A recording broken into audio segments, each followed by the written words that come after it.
There is something unsettling about a footprint because it proves a body was once there, even when the body is gone. About 3.6 million years ago, in what is now Tanzania, several ancient feet pressed into wet volcanic ash and kept moving. They did not leave a city, a tool, or a written memory. They left only the shape of walking, and those quiet steps suggested that the human story may have begun not with a hand or a brain, but with a foot touching the ground. So what did these ancient footprints reveal, and why did 3.6 million year old footprints change human history? You walk every day without feeling the mystery of it. A heel lowers, the weight of the body passes forward, the toes push gently against the ground, and the mind barely notices. Walking feels too simple to be ancient. It feels like a background habit, something the body does while thought moves somewhere else. But that ordinary movement is older than memory, older than houses, older than farming, older than the first written signs, and older than our own species. Long before any person could tell a story about where we came from, the ground had already received the pressure of feet that were not fully like ours, yet not entirely unlike ours either. This is why a footprint can feel more intimate than a bone. A bone says that a creature lived and died. A footprint says that a creature was moving through a particular place, in a particular moment, with weight, direction, balance, and contact. It brings the past down from an idea into a gesture. Somewhere in what is now northern Tanzania, near a place called Laetoli, volcanic ash once fell across the land. The ash was not yet the hard grey memory that scientists would one day uncover. It was soft enough to take impressions, damp enough to receive pressure, and open enough that animals crossed it. Among those marks were footprints left by ancient hominins, creatures from the deep beginning of the human line, walking across a surface that could easily have vanished. Rain, ash, time, and chance worked together in a way that almost never happens. The steps remained. They did not remain because someone wanted to be remembered. They did not remain because a group made a monument, buried a body carefully, shaped a stone tool for future hands, or painted a wall. They remained because feet pressed down and the earth did not immediately erase them. That is the quiet force of Laetoli. It does not give us a face to recognize. It does not give us a voice to hear. It gives us the shape of contact between an early body and the ground. For a video about 3.6 million year old footprints changing human history, that distinction matters because human history here does not mean kings, wars, cities, or inventions. It means the much older beginning beneath all of those things, the slow biological history of a lineage learning to move through the world in a different way. When people imagine the beginning of humanity, they often imagine a large brain, a hand holding a tool, or a fire glowing in darkness. Those images are powerful, and they belong to later parts of the story. Yet Laetoli asks the mind to step backward before all of them. It asks whether the road toward being human may have passed first through the foot, the ankle, the knee, the hip, the spine, and the difficult balance of standing upright. The footprints do not say that these ancient walkers were human in the modern sense. They were not Homo sapiens. They did not leave behind writing, cities, metal, or any evidence of speech that can be recovered. But the marks they left in ash made scientists look again at the order of events. The body may have begun changing its relationship with the ground before the brain became large in the way we associate with later humans. That is the strange turn. A trace so low, so silent, and so easily overlooked points toward one of the largest shifts in our origin. It does not show a mind thinking about the future. It shows a body already shaped by a past we barely understand. A footprint is not a full life. It cannot tell us what the walker wanted, feared, carried, or noticed. It cannot tell us whether the day was peaceful or difficult, whether the group was moving toward food, shade, safety, or nothing more dramatic than the next patch of land. To pretend otherwise would be to add a story the evidence does not give, but the absence of those details makes the trace even more exact in another way. What remains is not fantasy. It is pressure, direction, and form. It is the ground recording a movement before any human hand could record a thought. In that small survival of shape, the beginning of the human story becomes less like a sudden awakening and more like a trail, uneven, fragile, almost lost, but still visible where ancient feet once touched the earth. The ground at Laetoli did not set out to preserve a beginning. It was not a museum floor, not a sacred path, not a place made for memory. It was simply a surface in an ancient landscape, touched by weather, crossed by animals, open to the ordinary movements of living bodies. The power of the footprints comes partly from that ordinariness. A volcano had released ash into the air, and the ash had settled over the land as a fine layer. Then moisture changed it. Rain or dampness made the surface soft enough to receive impressions, not like dry dust that blows away at the first wind, and not like stone that refuses the shape of a foot.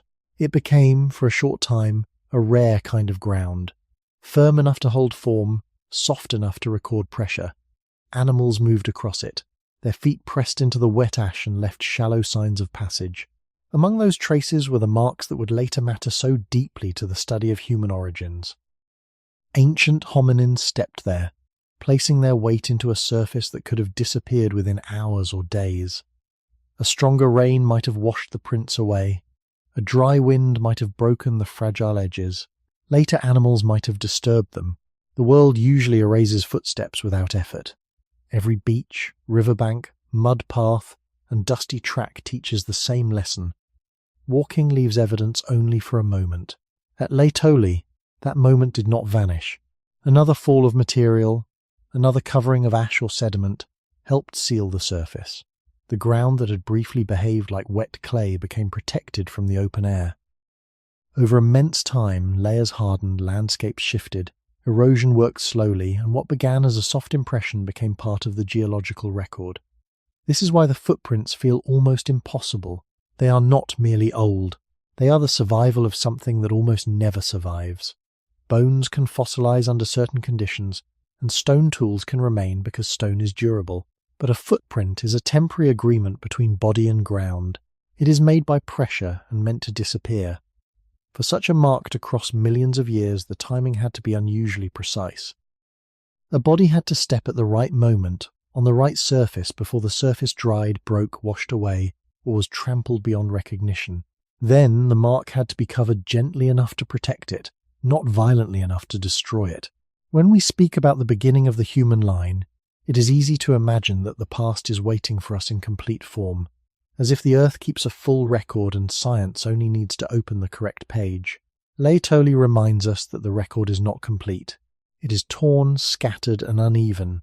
Much of the deep past is missing not because it never happened, but because ordinary life rarely becomes evidence. The first bodies related to us walked, rested, ate, avoided danger, and moved through their days. But almost all of those days left no lasting trace. The importance of the Laetoli footprints rests inside that silence. They give us one small surviving surface from a world otherwise almost entirely gone. They do not show a village, because there were no villages in that deep time. They do not show a road, because roads belong to a far later human world. They do not show a deliberate mark, because no one at Laetoli seems to have been trying to write a message. Yet the absence of intention makes the evidence more powerful in a quiet way. These were not symbols created for the future. They were consequences of movement. The ground kept them without permission, without meaning to, and without knowing that a much later species would look at them and ask what kind of body had passed there. That question reaches into the origin of being human because the footprints are not just marks in ash. They are records of weight moving on 2 feet. They show that something in our distant lineage had already begun to meet the world through upright walking, long before the later signs people often associate with humanity. A skull may show the size of a brain. A hand bone may suggest gripping and handling. A tool may show shaping and use. But a footprint catches the whole body in motion for one instant. It holds the downward force of a living creature, the direction of travel, the placement of feet, and the quiet fact that the body continued forward. This is why Laetoli is not only a fossil place, it is a place where time briefly softened, took the shape of movement, and then hardened around it. The ancient walkers did not know they were crossing a surface that would outlast forests, climates, species, and nearly every memory that would ever follow. They simply moved across the ground, and the ground kept the shape of their passing. A footprint matters because it joins two kinds of evidence that are usually separated. It is physical, like a bone, yet it belongs to movement, like a moment remembered by the ground. A skeleton can tell us about anatomy after life has ended.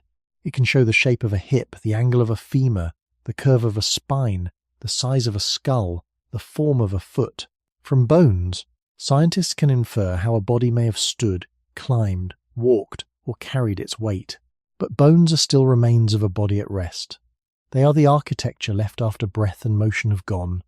A footprint is different. It is not the body itself, but it is made by the living body doing something.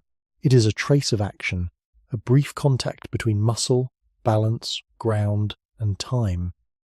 At Laetoli, the importance of the footprints is not only that ancient hominins existed in that landscape. Fossils had already begun to show that the deep human line was older than modern humans, older than the genus Homo, and far older than civilization. The deeper shock was that these ancient beings were moving across the ground in a way that made walking itself part of the evidence. The prints suggested the placement of the heel, the forward transfer of weight, and the role of the big toe in pushing off. They did not preserve every detail of the body, and they should not be forced to answer every question. Yet they gave scientists something rare, not simply an ancient creature, but an ancient creature in motion. That is why Laetoli changed the way people thought about human history. It helped shift attention from the idea that humanity began only when brains became large or tools became complex. Here was a much older signal, pressed into ash, that the road toward us had already passed through the lower body. The foot had already become a historical document. The ground had recorded posture. The beginning of the human story looked less like a sudden rise of intelligence, and more like a slow reorganization of flesh and bone under the demands of moving through a changing world. This does not mean the Laetoli walkers were people like us. They were not modern humans walking across a prehistoric field. They belonged to a far older hominin world, parts to the time of Australopithecus afarensis, with bodies smaller than ours and brains much smaller than those of later humans. Their lives were not lives of writing, agriculture, cities, or metal. They were not standing at the edge of history in the way we usually use the word. They were standing much closer to the biological beginning, where the question was not yet how to build a world, but how to inhabit one. A body that can move efficiently on two legs sees and uses the landscape differently from a body that depends mostly on four-limbed movement or tree life. The head rises. The hands are no longer needed in the same way for every step. The pelvis, knees, ankles, and feet carry new responsibilities. The world is not conquered by this change, but it is entered differently. Laetoli matters because it shows that such a change was already written into movement millions of years ago. It gives us a narrow but powerful window into a time when the human line was not yet human in mind, culture, or form, but was already developing one of the physical habits that would later make human life possible. The footprints do not tell us whether the walkers were travelling together in a social way, though the arrangement of tracks has invited careful study and debate. They do not tell us what they saw on the horizon, what sounds were nearby, or what dangers shaped the rhythm of their day. Honest evidence has edges. It gives, and then it stops. But inside those limits, the trace is still extraordinary. A few marks in volcanic ash can tell us that deep human ancestry was not only a matter of skulls found in the ground. It was also a matter of steps, repeated again and again across open surfaces, through changing habitats, over generations that never knew they were becoming part of a much longer story. Every later human road, from the first paths between shelters to the stone streets of cities, rests on that older fact. Before humans made history with words, tools, and monuments, some distant bodies were already making a history of contact with the earth. To understand why the Laetoli footprints mattered so much, the mind has to leave behind almost everything it usually calls human.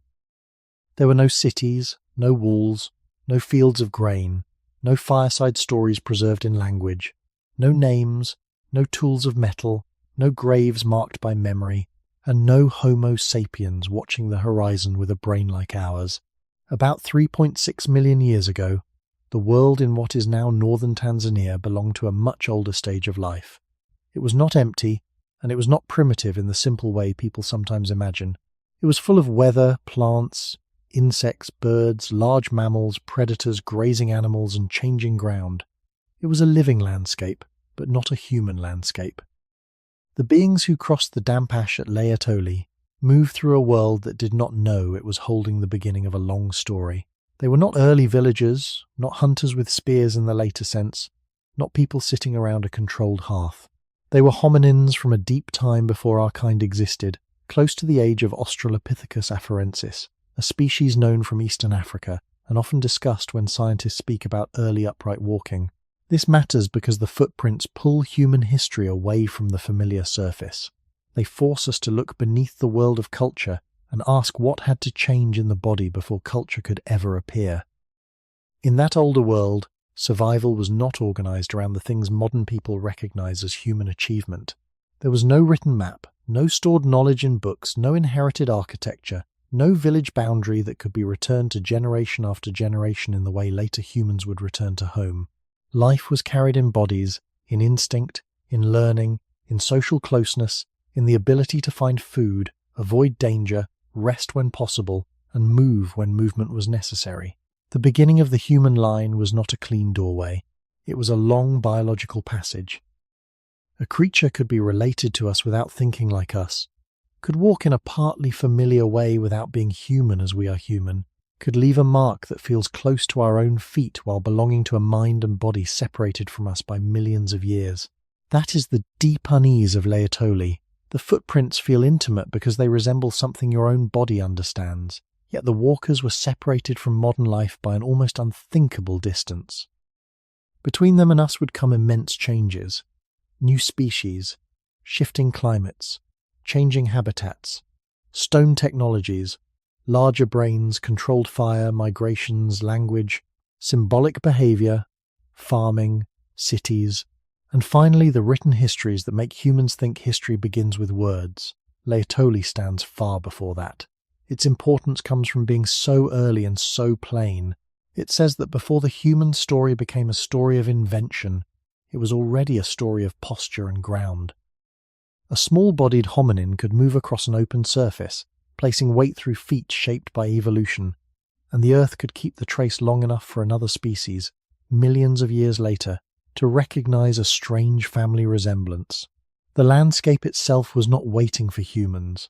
There is no reason to imagine it as a stage prepared for our arrival. Early hominins were only one part of a larger ecological world, vulnerable to hunger, injury, competition, and predators. Their bodies had to solve problems that were immediate, not historical. Where could food be found? How far was the next safe place? What could be seen from the ground? When was it better to climb, to stop, to follow, to move on?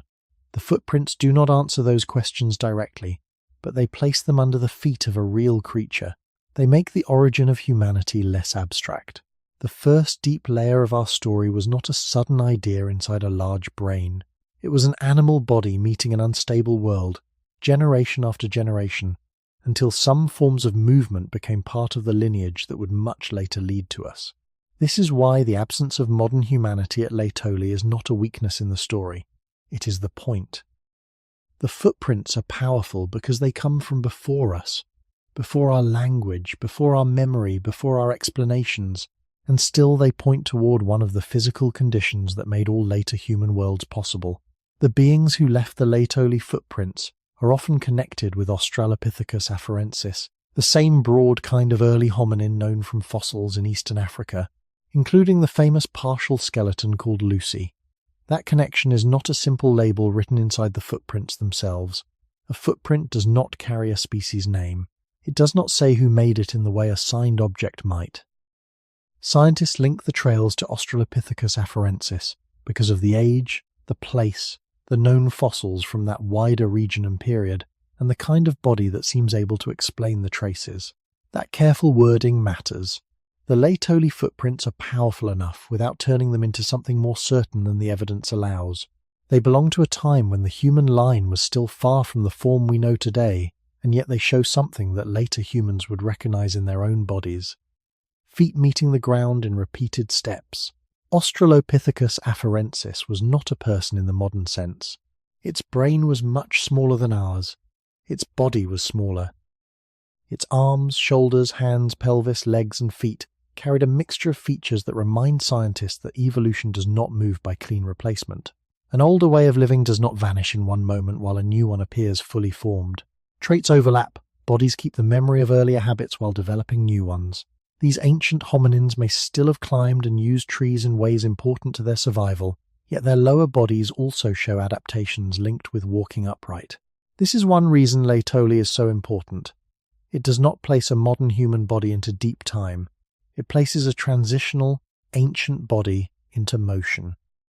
The beginning of the human story becomes stranger, because it is not the story of a creature already like us deciding to stand up. It is the story of a lineage in which walking on two legs became increasingly built into bone, muscle, balance, and daily life, long before large-brained humans appeared. If a listener tries to imagine them too much like us, the picture becomes false. If the listener imagines them as unrelated animals with no connection to us, the picture also becomes false.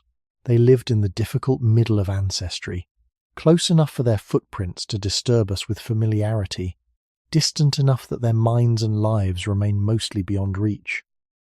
This is the quiet tension inside the Laetoli evidence. A small brain did not prevent a body from carrying one of the foundations of later humanity. A creature without writing, metal, farming, or known speech could still leave behind a trace that changed how people understood human origins. In ordinary thinking, the brain is often placed first. People tend to imagine that intelligence led everything, that a more powerful mind created the human path and the body followed behind. But the Laetoli footprints make that order less comfortable. They suggest that one of the great changes in our ancestry was already active at ground level, in the repeated mechanics of walking, while the brain was still not human-sized.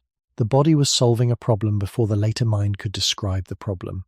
Standing and walking upright changed how weight moved through the skeleton. It changed how far a body might travel across certain landscapes.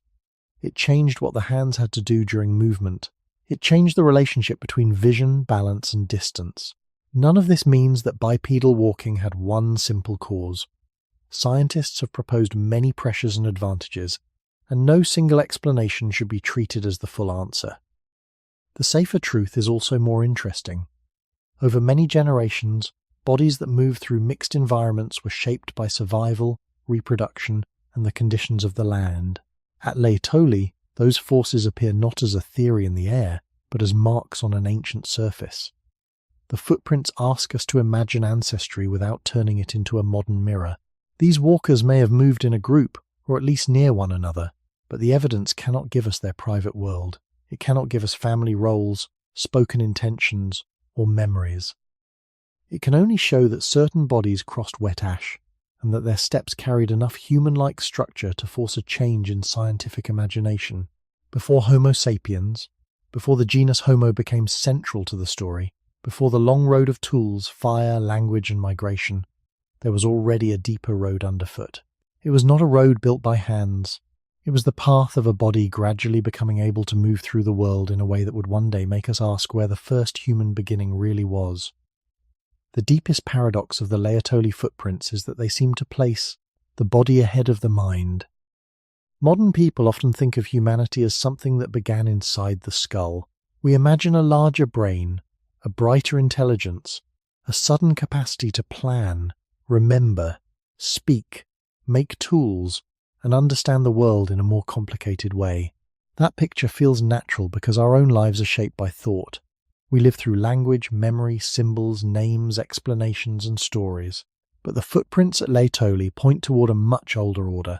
They suggest that before the human brain became large, before the hand made complex technologies, before fire became a controlled companion in the night, the lower body had already begun to follow a different path.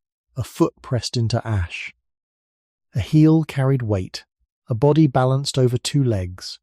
The ground received not an idea, but a posture. This does not mean the mind was unimportant, and it does not reduce human origins to walking alone. It means the road toward later humanity may have begun with changes so physical, so ordinary, and so repeated that we forget how radical they were. To stand and move upright is not simply to lift the chest higher. It asked the whole body to reorganize itself. The pelvis must carry weight differently. The spine must curve and balance the head. The knees must pass the body forward without collapsing. The ankles must steady each step. The foot must become a platform, a lever, and a point of contact with the earth. None of this happens as a single decision. It is built slowly through generations, through bodies born slightly different, surviving under certain conditions, moving across landscapes where each small advantage could matter. In the world of Laetoli, the beginning of the human line was not a thought spoken aloud. It was a living body, shaped by the ground beneath it. This is why those footprints changed human history. They made it harder to say that humanity began only when intelligence looked modern. They showed that one of the foundations of being human was already visible in a creature with a much smaller brain than ours. That is the quiet disturbance. A body can carry the future before the future knows its own name. A small-brained hominin, moving across damp volcanic ash in eastern Africa, may have had no human language, no written memory, no city, no metal tool, no story about ancestors. Yet the way that body met the ground belonged to a chain of change that would eventually make all later human worlds possible. The footprints do not prove that these ancient walkers were like us in thought. They do not let us enter their awareness. They do not let us give them intentions they may not have had. But they do show that the body was already solving problems that would shape the direction of our lineage. Upright walking may have affected how early hominins moved between food sources, how they watched their surroundings, how they used their hands during movement, and how they occupied land that was not simply a forest canopy or a single safe place. The exact pressures behind bipedalism remain discussed in science, and no honest account should pretend that one simple cause explains everything. Still, the evidence from Laetoli gives the problem a physical form. It takes the question out of pure theory and places it under ancient feet. Something related to us was walking there, not fully human, not fully separate from the human beginning, but caught in the long middle where evolution leaves bodies that are difficult to name with ordinary words. The human beginning was not a bright line. It was not the moment a creature first thought like us, or first made something, or first looked at the stars with a modern mind. It was a long accumulation of changes, and Laetoli preserves one of them with unsettling clarity. Before later humans crossed continents, followed animals, gathered plants, shaped tools, built shelters, buried the dead, or made paths between camps, there had to be bodies capable of moving through the world in a particular way. The first step toward history may not have looked historical at all. It may have looked like a small figure crossing a wet surface after ash had fallen, leaving behind the soft pressure of a foot, then another, then another. And millions of years later, when those marks came back into view, they reminded us that the human story may have begun not with a voice announcing itself, but with the silent arrangement of bones learning how to carry life forward. A strange thing happens when the mind tries to imagine the beginning of humanity. It reaches upward first. It thinks of the skull, the brain, the eyes looking farther, the hand shaping stone, the voice making meaning, the fire held against darkness. These images feel natural because they are close to what modern people value in themselves. We explain our lives through thought. We measure our difference from other animals through language, memory, planning, tools, and culture. Yet the footprints at Laetoli gently lower the story back to the ground. They suggest that one of the earliest visible movements toward the human line was not a bright idea, not a word, not a tool raised in the hand, but a body arranging itself over 2 feet. The beginning may have been less like a mind waking up and more like a posture becoming stable. That thought is difficult because walking is so ordinary. It hides beneath consciousness. A person can cross a room while thinking about something else entirely.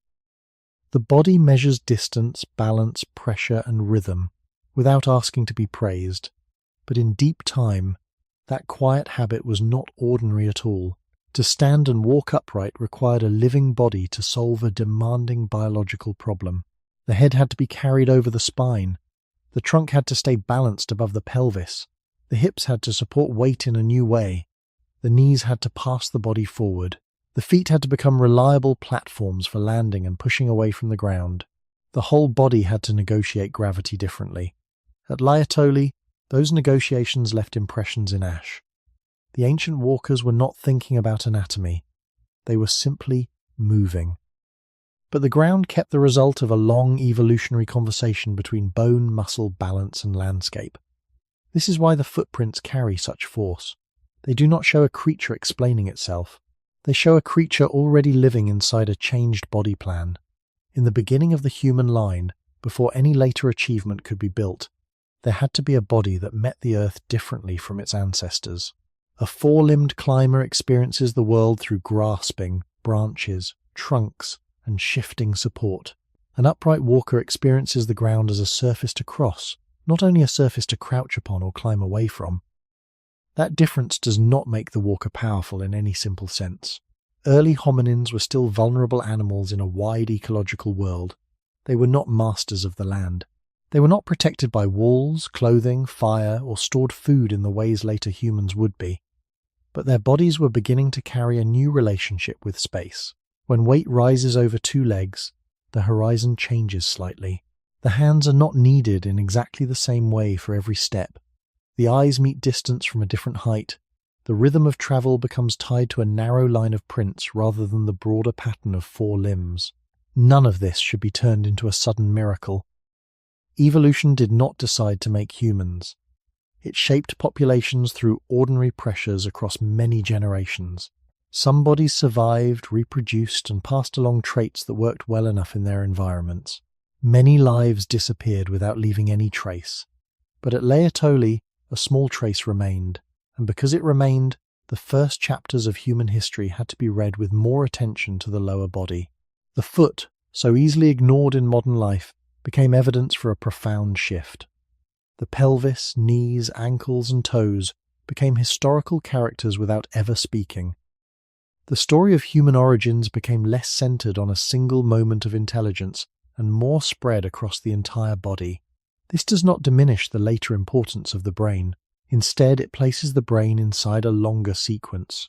Before a human mind could make maps, tell stories, remember ancestors, or ask where it came from, earlier bodies were already finding ways to stay upright, step forward, and continue across the ground. The Laetoli footprints are quiet, but they are not vague. They do not give a face, a voice, or a complete body, yet they preserve enough shape to make the act of walking visible across deep time. When scientists study ancient footprints, they are not simply looking at marks that resemble feet. They are asking how weight entered the ground. They look at where the heel appears to have pressed down, how the middle of the foot carried force, how the toes were placed, and whether the big toe seems aligned with the other toes rather than angled outward for grasping. They examine stride length, spacing, direction, depth, and the relationship between one print and the next. None of these details can speak alone. A single mark may be distorted by wet ash, later pressure, erosion, or the angle of a step, but a trail of repeated prints can begin to show a pattern. At Laetoli, that pattern mattered because it pointed toward a body moving on two legs with a form of upright walking that was more human-like than many people had expected for such an early time. The footprints do not prove that the walkers moved exactly like modern humans. That would be too simple. Their bodies were not ours, and their lives belonged to a world before our species. But the prints suggested that the foot was not behaving like the grasping foot of an ape moving mainly through trees. The big toe appears more in line with the other toes, and the impressions have often been read as evidence of a heel strike and a forward transfer of weight. In plain words, the ground seems to have received a body stepping through it, not knuckle walking, not dragging itself forward, not moving as a four-footed animal, but travelling upright enough that the lower body had already crossed an important threshold. This is where the evidence becomes intimate. Every modern listener knows, without thinking, the feeling of weight moving from heel to toe. It is one of the most ordinary sensations in the body. Yet at Laetoli, that ordinary sensation becomes a bridge to a creature separated from us by millions of years. The shape of a step asks us to imagine not a modern person, but an ancient hominin whose body had already begun. The origin of humanity, in this view, is not only hidden in skulls and teeth, it is also hidden in pressure patterns, in the repeated landing of feet, in the rhythm of bodies crossing damp ash under an African sky no human language would ever describe. Careful science has to remain modest here. The footprints cannot tell us exactly how fast the walkers moved.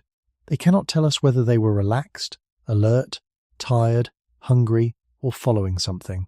They cannot tell us the full anatomy of the foot, because a footprint is not a foot bone. It is an impression made under specific conditions. Wet volcanic ash can preserve shape, but it can also alter shape. A soft surface may exaggerate depth. A later cover may protect the print, but time can still change edges and surfaces. Even so, the prints remain precious because they preserve the contact between anatomy and landscape.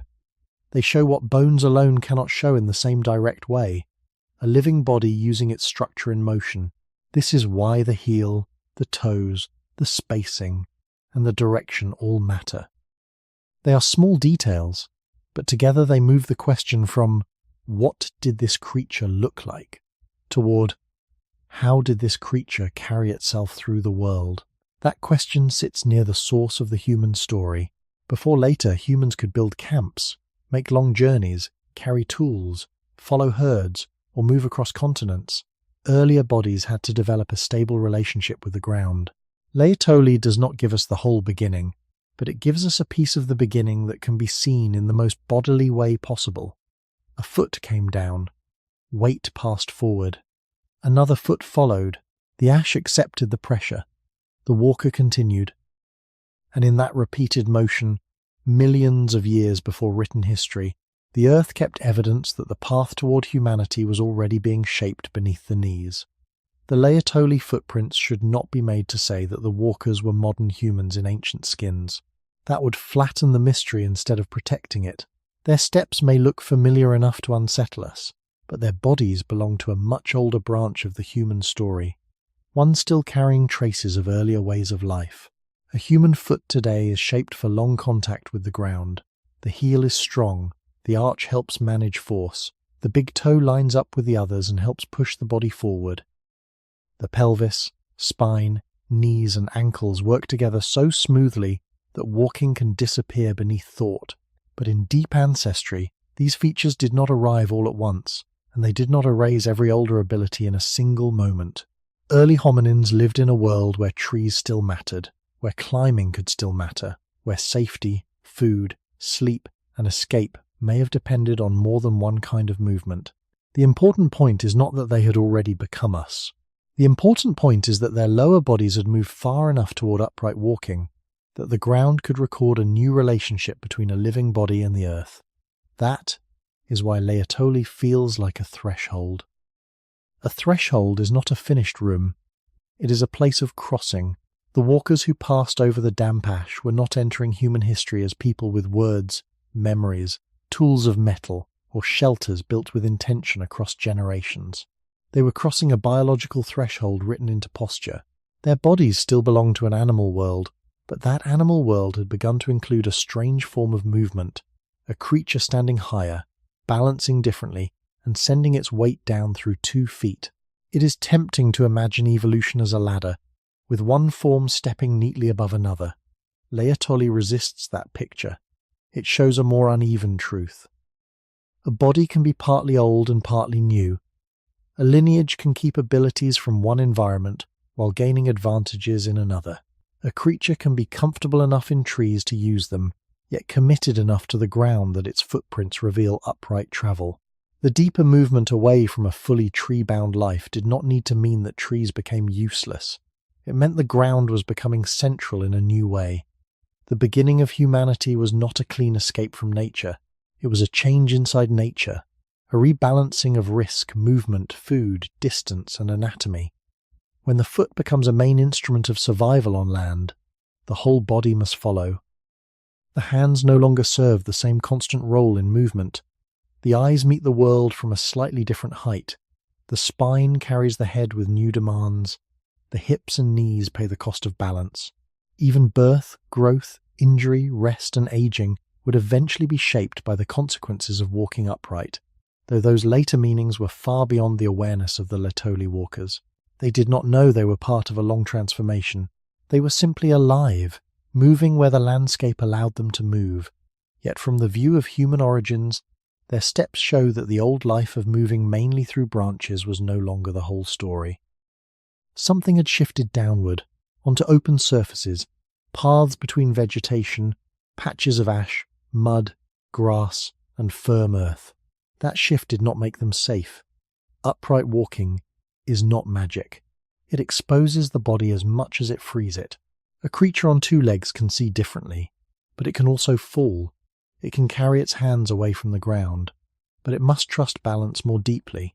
It can travel across certain landscapes more efficiently, but it cannot return completely to the security of a body built only for climbing. Every evolutionary gain carries a price, and the human line would carry the price of uprightness for millions of years. Vulnerable spines, difficult births, exposed bodies, feet that must bear everything. Laetoli does not explain all of that, but it points toward the beginning of the bargain. The footprints show that a small ancient body had already begun to accept the ground as its main surface of becoming. Not perfectly, not finally, not in the full modern way, but enough for the ash to remember the pattern, enough for later scientists to see that the human path was not born in a single leap of intelligence. It was pressed slowly into the earth by bodies that had not yet become human, but could no longer be understood as simply belonging to the trees. Laetoli was not a silent floor waiting for human origins to appear. It was a living place, crossed by many bodies that had no connection to our story except that they shared the same ground. The ancient ash did not preserve only hominin footprints. It held traces of other animals too, signs of a wider world moving through the same damp surface. The walkers whose steps now matter so deeply to us were not alone in an empty landscape. They passed through a place where other feet, hooves, paws, and bodies also pressed their own claims into the ash. That fact changes the feeling of the evidence. The ground did not know which creatures later scientists would care about. It received pressure without preference. The same surface that kept ancient steps related to our lineage also kept evidence of animals moving for their own reasons, following food, water, safety, scent, herd movement, or habit. In this way, Laetoli returns the human beginning to its proper scale. The origin of humanity did not unfold above nature, outside it, or in a corridor reserved for one future species. It unfolded inside a crowded ecological world. The early hominins were one kind of animal among many, small-bodied, exposed, and dependent on conditions they did not control. The footprints become more powerful when seen in that wider company. They are not the marks of rulers entering a land. They are the marks of vulnerable creatures crossing the same ground as everything else alive there.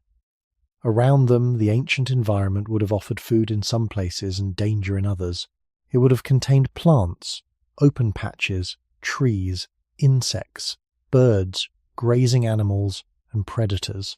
The exact scene cannot be rebuilt like a photograph, and it should not be treated as if every detail is known.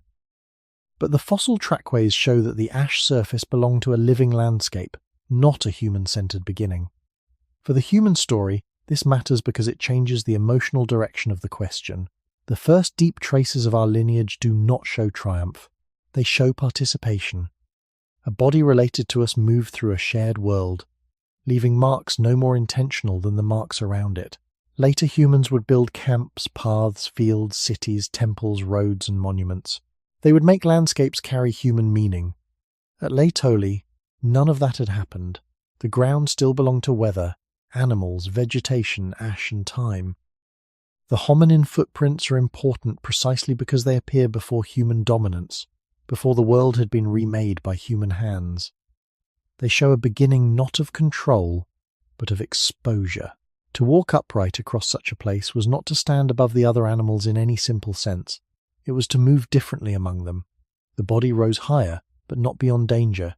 The hands were freer, but not yet the hands of builders in the later human world. The eyes could meet distance differently, but distance could hold threats as well as opportunities. Every step across open ground carried the uncertainty of animal life. Where was the next safe place? What moved nearby? What smell warned of risk? What patch of land could be crossed before weather changed or another body arrived? The footprints do not answer these questions, but they place the early human line inside them. They remind us that bipedalism did not begin as an abstract achievement. It began as a way for living bodies to pass through real terrain with other living bodies around them. The history of walking is therefore not only anatomical, it is ecological. A pelvis, a knee, an ankle, and a foot do not evolve in isolation. They are shaped in relation to ground, distance, cover, food, danger, and other species. Laetoli preserves that relationship more quietly than any dramatic reconstruction could. A few hominin trails cross a surface marked by a larger animal world, and the human beginning becomes smaller, more honest, and more moving. The footprints changed human history because they revealed a deep ancestor not as a finished human, and not as a creature outside nature, but as a fragile walker inside a world that had no reason to protect it. If the hominin footprints at Laetoli are viewed alone, they can seem larger than they really were in the ancient world. A photograph, a museum cast, or a diagram can make the trail feel like the center of everything, as if the whole landscape existed only to hold those steps. But the original surface was not arranged around them. The ash held many crossings. Other animals moved over it with the same indifference to future memory. Some tracks belonged to creatures far larger than the hominins. Some were made by animals that probably passed quickly and left only a few marks.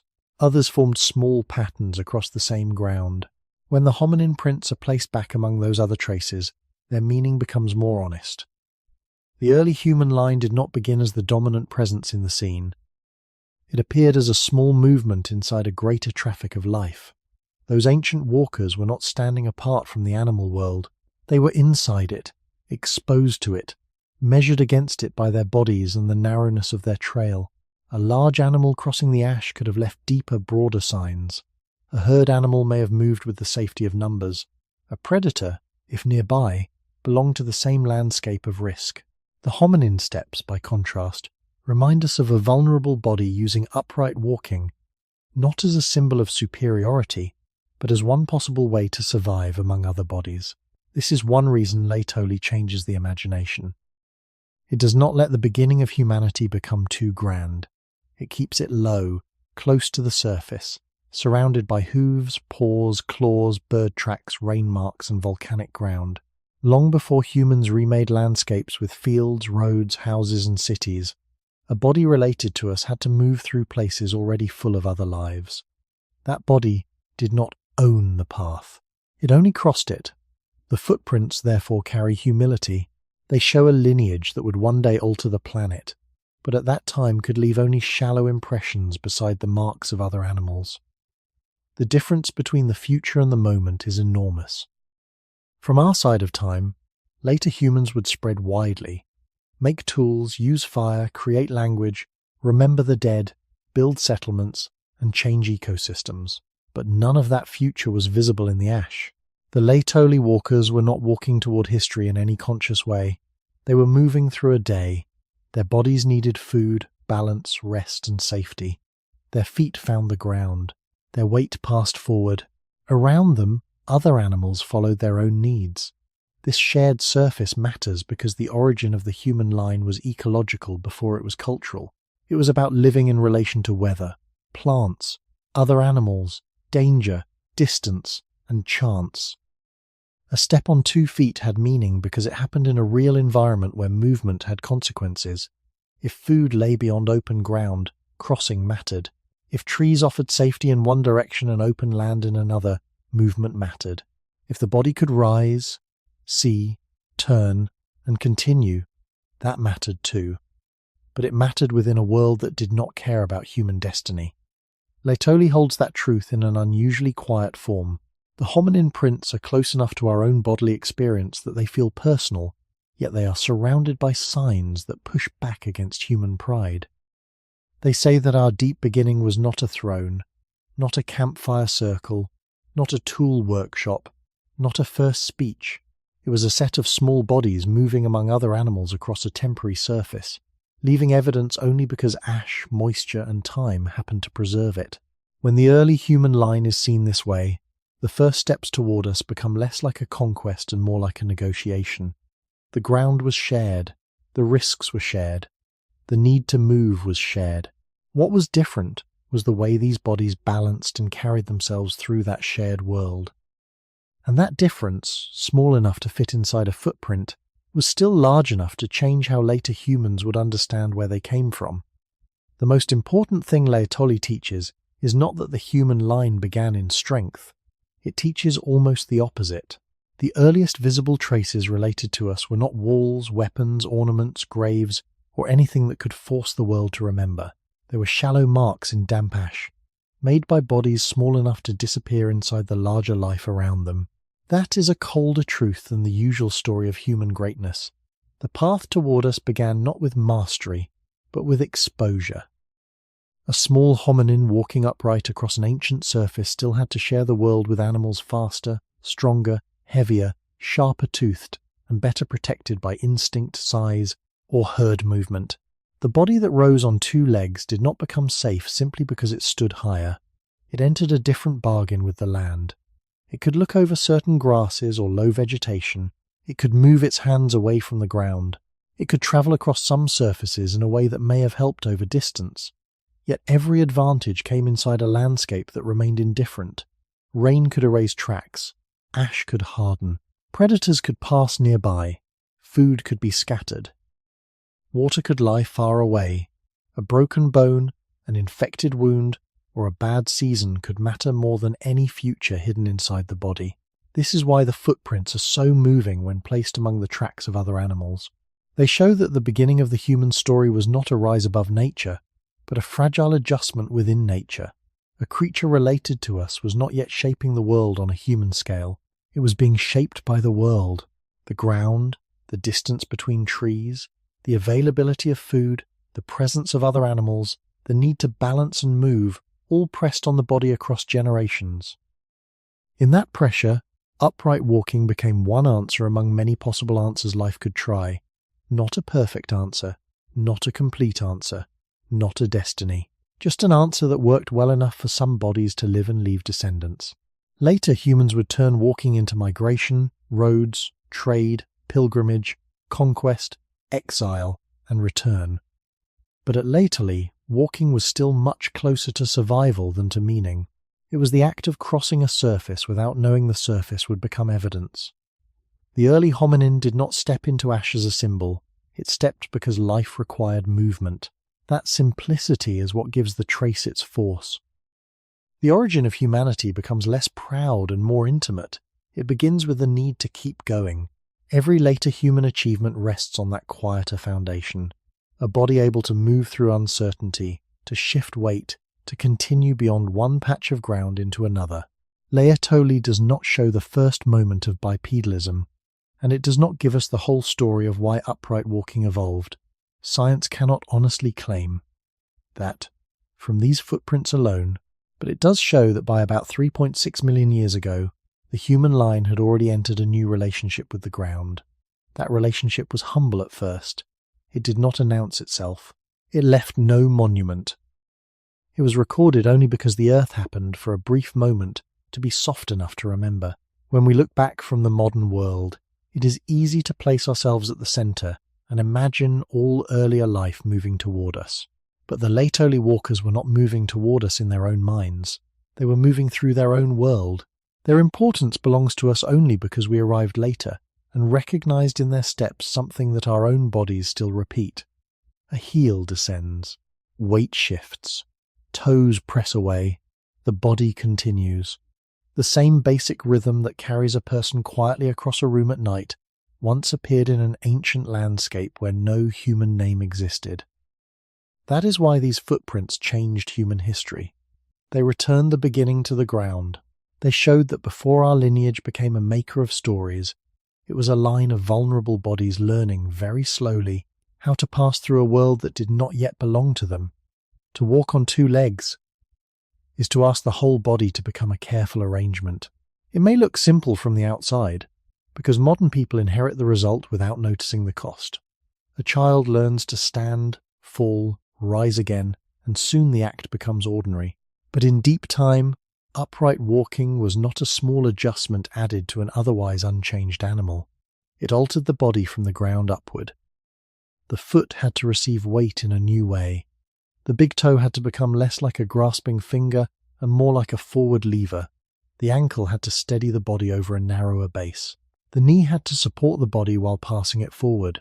The pelvis had to become a structure that could hold the trunk above two legs instead of serving a body moving mostly through climbing and four-limbed support. The spine had to curve in ways that allowed the head to balance above the hips. Even the skull had to sit differently on the top of the column. So when the Laetoli footprints show ancient hominins moving upright across wet ash, they are not only showing a different style of movement, they are pointing toward a deep biological reorganization. The beginning of the human line was written through many parts at once: heel, toe, arch, calf, thigh, hip, lower back, neck, balance, and breath. No single footprint can show all of this, and no honest account should pretend that Laetoli alone explains every anatomical change. But the prints make the larger transformation visible in the simplest possible language. A body was being carried over 2 feet. That sentence sounds plain, yet it holds millions of years of consequence. A creature that walks upright must constantly keep itself from falling. Each step is a controlled imbalance. The body leans, catches itself, shifts weight, and begins again.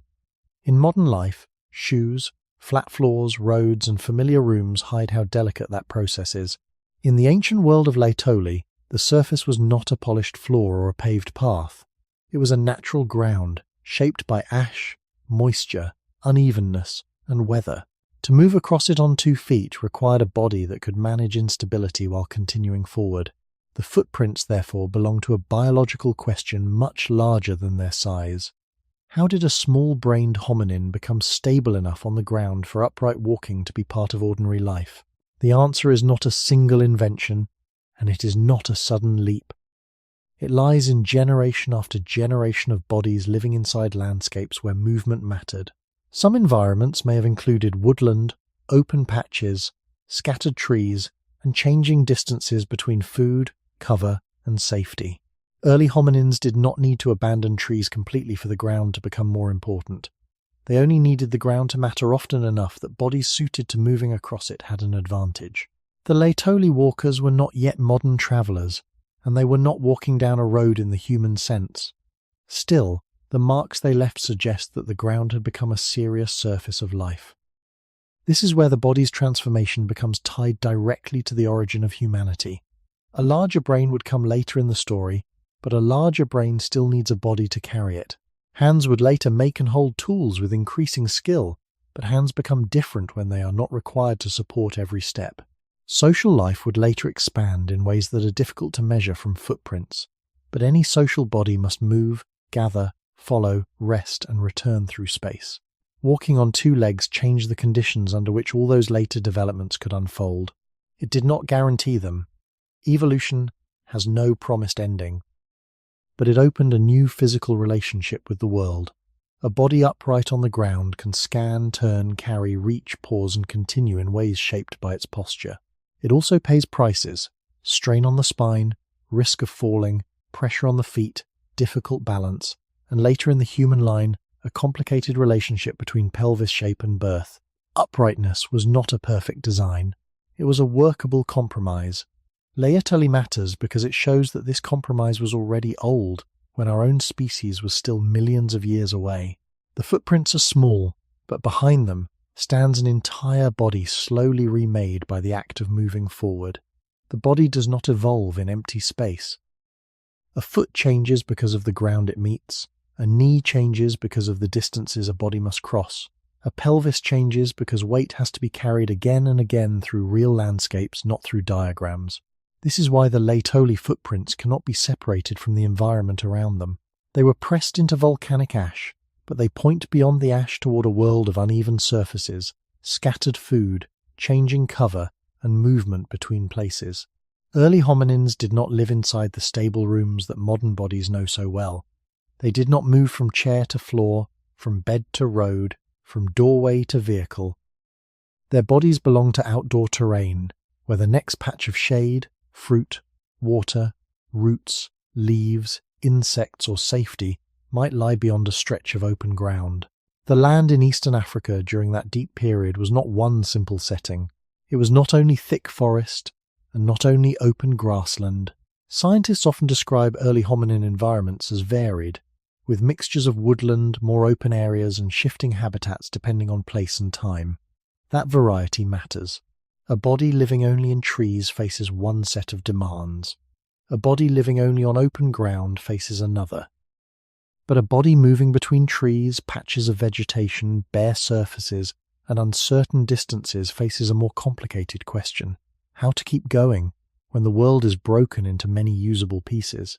Upright walking may have become important within that kind of life, not as a heroic advance, but as a practical way of crossing. The Laetoli footprints preserve only one surface, one ancient moment, but behind that moment is a much longer rhythm. Bodies moving from one place to another because life required it. The origin of the human line should be imagined through that rhythm, not a single creature deciding to stand, not a sudden escape from the trees, not a straight march toward modern humanity. Instead, generation after generation of small bodies met a landscape that rewarded certain movements and punished others. If food was scattered, movement mattered. If safety lay in different places at different times, movement mattered. If visibility changed from dense cover to open patches, posture mattered. If hands could be less involved in every step, that too may have changed what a body could do while traveling. None of this gives one final cause for bipedalism. The evolution of upright walking was almost certainly shaped by more than one pressure, and the exact balance remains debated. But the footprints give the debate a living edge. They show that by about 3.6 million years ago, a hominin body had become able to cross a natural surface in a way that left human-like signs of two-footed movement. It was not yet the walking of a modern person on a long road. It was older, smaller, and placed inside a world where movement still had to answer hunger, danger, fatigue, weather, and distance. This makes the change deeper than a simple posture. A body that moves upright through varied terrain enters space differently. It can travel with the head raised. It can look across open ground while still being close enough to trees or vegetation to use them when needed. It can move the hands away from the ground during ordinary travel, even if those hands were not yet doing what later human hands would do. It can turn the landscape into a sequence of reachable places, one patch, then another, then another. Over many generations, such movement could shape not only bones, but behavior, range, social closeness, and the daily pattern of survival. The first human beginning, seen through Laetoli, was not a place where culture suddenly appeared. It was a place where bodies and landscapes were slowly teaching each other. The ground set conditions. The body answered with balance, step length, foot structure, and endurance. The environment did not create humans on purpose, and the walkers did not know they were carrying anything future inside them. But each successful crossing belonged to a chain of survival. Each body that could move well enough through that world made later bodies possible. This is why the footprints changed human history. They turned walking from a background habit into a central clue. They showed that before humans built paths, the landscape itself was already shaping the bodies that would someday make paths, remember paths, and ask where the first one began. The safest way to understand Laetoli is to let the evidence remain smaller than the imagination wants it to be. A trail of footprints can invite the mind to fill the empty spaces too quickly. It is tempting to picture the walkers as a family, a pair, a group with a clear purpose, moving toward water, following food, escaping danger, or sharing some silent intention. Some patterns in the tracks have led scientists to discuss the number of individuals and how they may have moved near one another, but the footprints do not open their private lives. They do not tell us what the walkers felt. They do not tell us whether they were calm or afraid, hungry or full, wandering or returning. They do not tell us whether they knew one another in any way we could name. This restraint is important because the truth of Laetoli is already strong without invented emotion. What the footprints give is not a complete scene, but a physical answer preserved in ash. The body met the environment, and the body was able to continue. That is enough to change the beginning of the human story. In deep ancestry, survival often depended on problems that had no words. A patch of land had to be crossed, a surface had to be trusted, balance had to be kept, weight had to pass through the feet without falling, the next usable place had to be reached.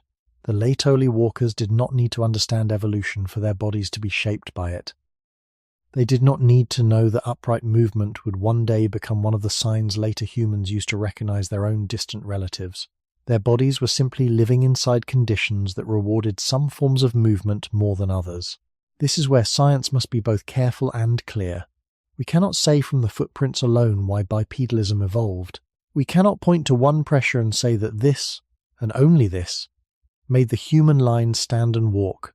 The world was too complex for that. Food, distance, visibility, carrying, thermoregulation, tree use, predator awareness, social movement, and changing habitats have all been discussed in different ways by researchers. Some ideas may explain some pressures better than others, but no single story should be treated as the final key. The footprints do something more modest and more valuable. They show that by the time the ash at Laetoli received those steps, a hominin body had already reached a working solution. Not a perfect solution, not the full modern human stride, but a real biological arrangement good enough to leave repeated signs of upright travel. That is the level at which the evidence is most powerful. It does not claim to know the mind. It records the consequence of the body. A foot pressed down, a leg carried weight, the pelvis and spine held balance. Another step followed. In that sequence, the environment is present even if we cannot see it fully. The ground was uneven enough to matter, soft enough to record, open enough to be crossed. The body had to answer all of that in motion. For the origin of humanity, this changes the center of attention. The earliest meaningful shifts were not only about what ancient hominins might have thought, they were also about what their bodies could endure, repeat, and pass on. A trait becomes important not because it looks dramatic to us, but because it works across ordinary days. Walking upright had to work not once, but again and again, through childhood, maturity, injury, fatigue, hunger, and changing terrain. It had to work for bodies that were still vulnerable, still small, still close to other animals in a shared landscape. Laetoli preserves only a brief crossing, yet that crossing points toward countless crossings that were never preserved. Most steps vanished. Most lives vanished. Most surfaces forgot. The reason these few prints matter is that they allow one vanished rhythm to become visible. They show a body answering the world before the later human mind could explain the answer.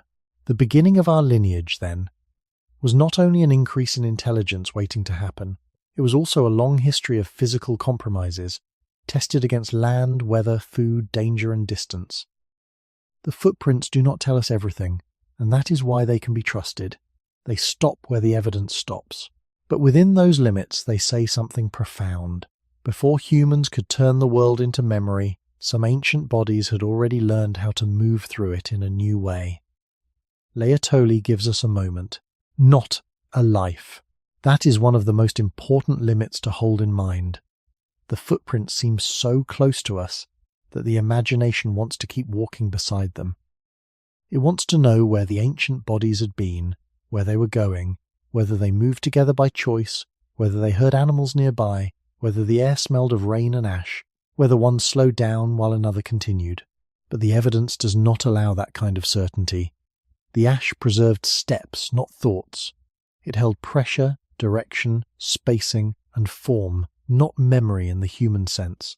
This is why the Laetoli footprints are both intimate and distant. They bring us nearer to a living body than many bones can, because they show movement as it happened. Yet they also keep the walker beyond reach. A foot touches the ground, a trail continues. Then the person-like presence disappears back into deep time. For the study of human origins, that narrowness matters. It reminds us that the past is not a full story waiting underground. It is a damaged record, made of fragments that survive by chance. A skull may survive without hands. A tooth may survive without a face. A stone tool may survive without the person who shaped it. A footprint may survive without the day around it. Laetoli is powerful because it gives one rare slice of movement from about 3.6 million years ago, but that slice should not be confused with the whole world of the walkers. We do not see their sheltering places if they used any in forms that could vanish. We do not see their sleeping spots, their daily routes, their injuries, their hunger, their social tensions, or their repeated habits across a lifetime. We see an ancient surface crossed by bodies. That is small, but it is not weak. In science, A small piece of real evidence is stronger than a large invented scene. The footprints do not need us to decorate them with certainty. Their value comes from what they actually preserve, a body related to the human line moving upright enough for its steps to reshape the question of where our story begins. Still, the incompleteness of Laetoli should shape the way we listen to it. A trail of footprints is not a diary. It does not tell us whether the walkers were aware of each other. It does not prove a family, a ritual, a migration, or a dramatic escape. It does not show fear, intention, affection, or planning. Those things may have existed in some form among early hominins, but the footprints alone do not reveal them. What they reveal is more physical and more restrained. They show that a living body moved through a real environment, and that its movement left a pattern consistent with bipedal travel. In the larger beginning of humanity, that is already enough. Before later humans could tell stories, early bodies had to cross ground. Before there were paths worn by repeated use, there were repeated steps. Before there were human memories of place, there were bodies learning which surfaces could be crossed and which places could be reached. Laetoli catches one crossing and lets it stand for many vanished crossings without pretending to show them all. The danger is to make the evidence too cinematic, as if ancient life must be turned into a complete scene before it can matter. But the deeper truth is quieter. Most of the beginning of the human line happened without being preserved. Generations lived, moved, ate, rested, reproduced, and died, leaving almost nothing that could speak to us. The few traces that remain are not poor substitutes for a complete past. They are the only honest doors into it. The Laetoli footprints changed human history partly because they did not give everything. They forced people to take seriously a small, direct mark of movement, and to build understanding carefully around it. They showed that an origin can appear not as a full answer, but as a limited surface, a few steps, a brief contact between body and earth that survived long enough to ask a better question. A careful reading of Laetoli begins with a simple separation, what the ground actually kept, and what the mind is tempted to add. The ground kept impressions. It kept the places where feet pressed down into damp volcanic ash. It kept a pattern of steps, a direction of travel, spacing between prints, and shapes that could be compared with bodies known from fossils. It kept the meeting between anatomy and surface. It did not keep voices. It did not keep reasons. It did not keep fear, hunger, memory, affection, or intention. This boundary is not a weakness in the evidence. It is what allows the evidence to remain honest. When scientists study ancient traces, they are not free to turn every mark into a complete scene. They have to ask what can be observed, what can be measured, what can be compared, and where interpretation begins to move beyond the ground itself. At Laetoli, the direct evidence is physical and quiet. There are footprints in hardened ash. There are repeated marks that suggest upright movement by hominins in a very deep period of human ancestry. There is a surface that also preserved other animal tracks. There is geological context that helps explain age and formation. From there, scientists can make careful inferences. They can compare the prints with modern human walking, with ape-foot structure, with fossil bones, and with what is known about Australopithecus afarensis from eastern Africa. They can discuss heel strike, toe alignment, stride, pressure, and the likelihood of bipedal movement. These are not fantasies, because they are tied to physical signs, but they are still interpretations, built around evidence that has edges. The footprints do not show a face turning toward another face. They do not show a hand reaching out. They do not show whether one walker followed another on purpose, or whether their nearness was accidental, social, protective, or ordinary. They do not show a destination. A line of steps is not the same as a plan. This difference matters deeply for the beginning of human history, because prehistory always invites storytelling. The farther back we go, the fewer traces remain, and the more the empty spaces seem to ask for filling. A modern listener naturally wants a scene. Dark clouds after an eruption, damp ash underfoot, a small group crossing, animals nearby, danger in the distance. Some of those details may be possible as cautious atmosphere, but they cannot be treated as recovered fact unless the evidence supports them. The safer and more powerful truth is that Laetoli gives us a real trace without giving us a complete day. It lets us stand near the source of the human line, but not inside the minds of the beings who crossed the ash. That restraint gives the story its depth. It teaches that human origins should not be built from certainty where certainty does not exist. The ancient walkers were not characters in a story written for us. They were living bodies in their own world, and most of that world is gone. What remains is enough to change the question, not enough to answer every longing. It tells us that by about 3.6 million years ago, a hominin body had already taken upright, walking into ordinary movement. It does not tell us how that body understood the world. It tells us that the ground received a pattern of steps, and that the pattern was different enough from many older forms of movement to matter. This is why evidence and imagination must walk beside each other, but not become the same thing. Imagination helps the listener feel the distance of time, the texture of ash, the loneliness of a trace surviving when almost everything else vanished. Evidence keeps the story from becoming false. In the study of human beginnings, that balance is essential. A footprint can be moving without being exaggerated. A silence can be meaningful without being filled. Laetoli changed human history not because it gave a complete story, but because it gave a real one. Ancient bodies crossed wet ash, their steps were preserved, and the origin of being human became visible in the humble language of pressure, direction, and ground. The incompleteness of Laetoli is not a gap that ruins the story. It is the reason the story feels true. A complete reconstruction would be easier to watch in the mind, but it would also be less honest.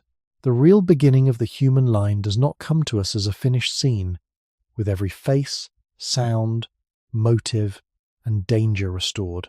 It comes as fragments: a tooth, a bone, a tool edge, a layer of ash, a footprint. Each fragment is small, and each one refuses to become more than it is. Yet the smallness is not emptiness. It is concentration. When almost everything has vanished, the things that remain carry a strange weight.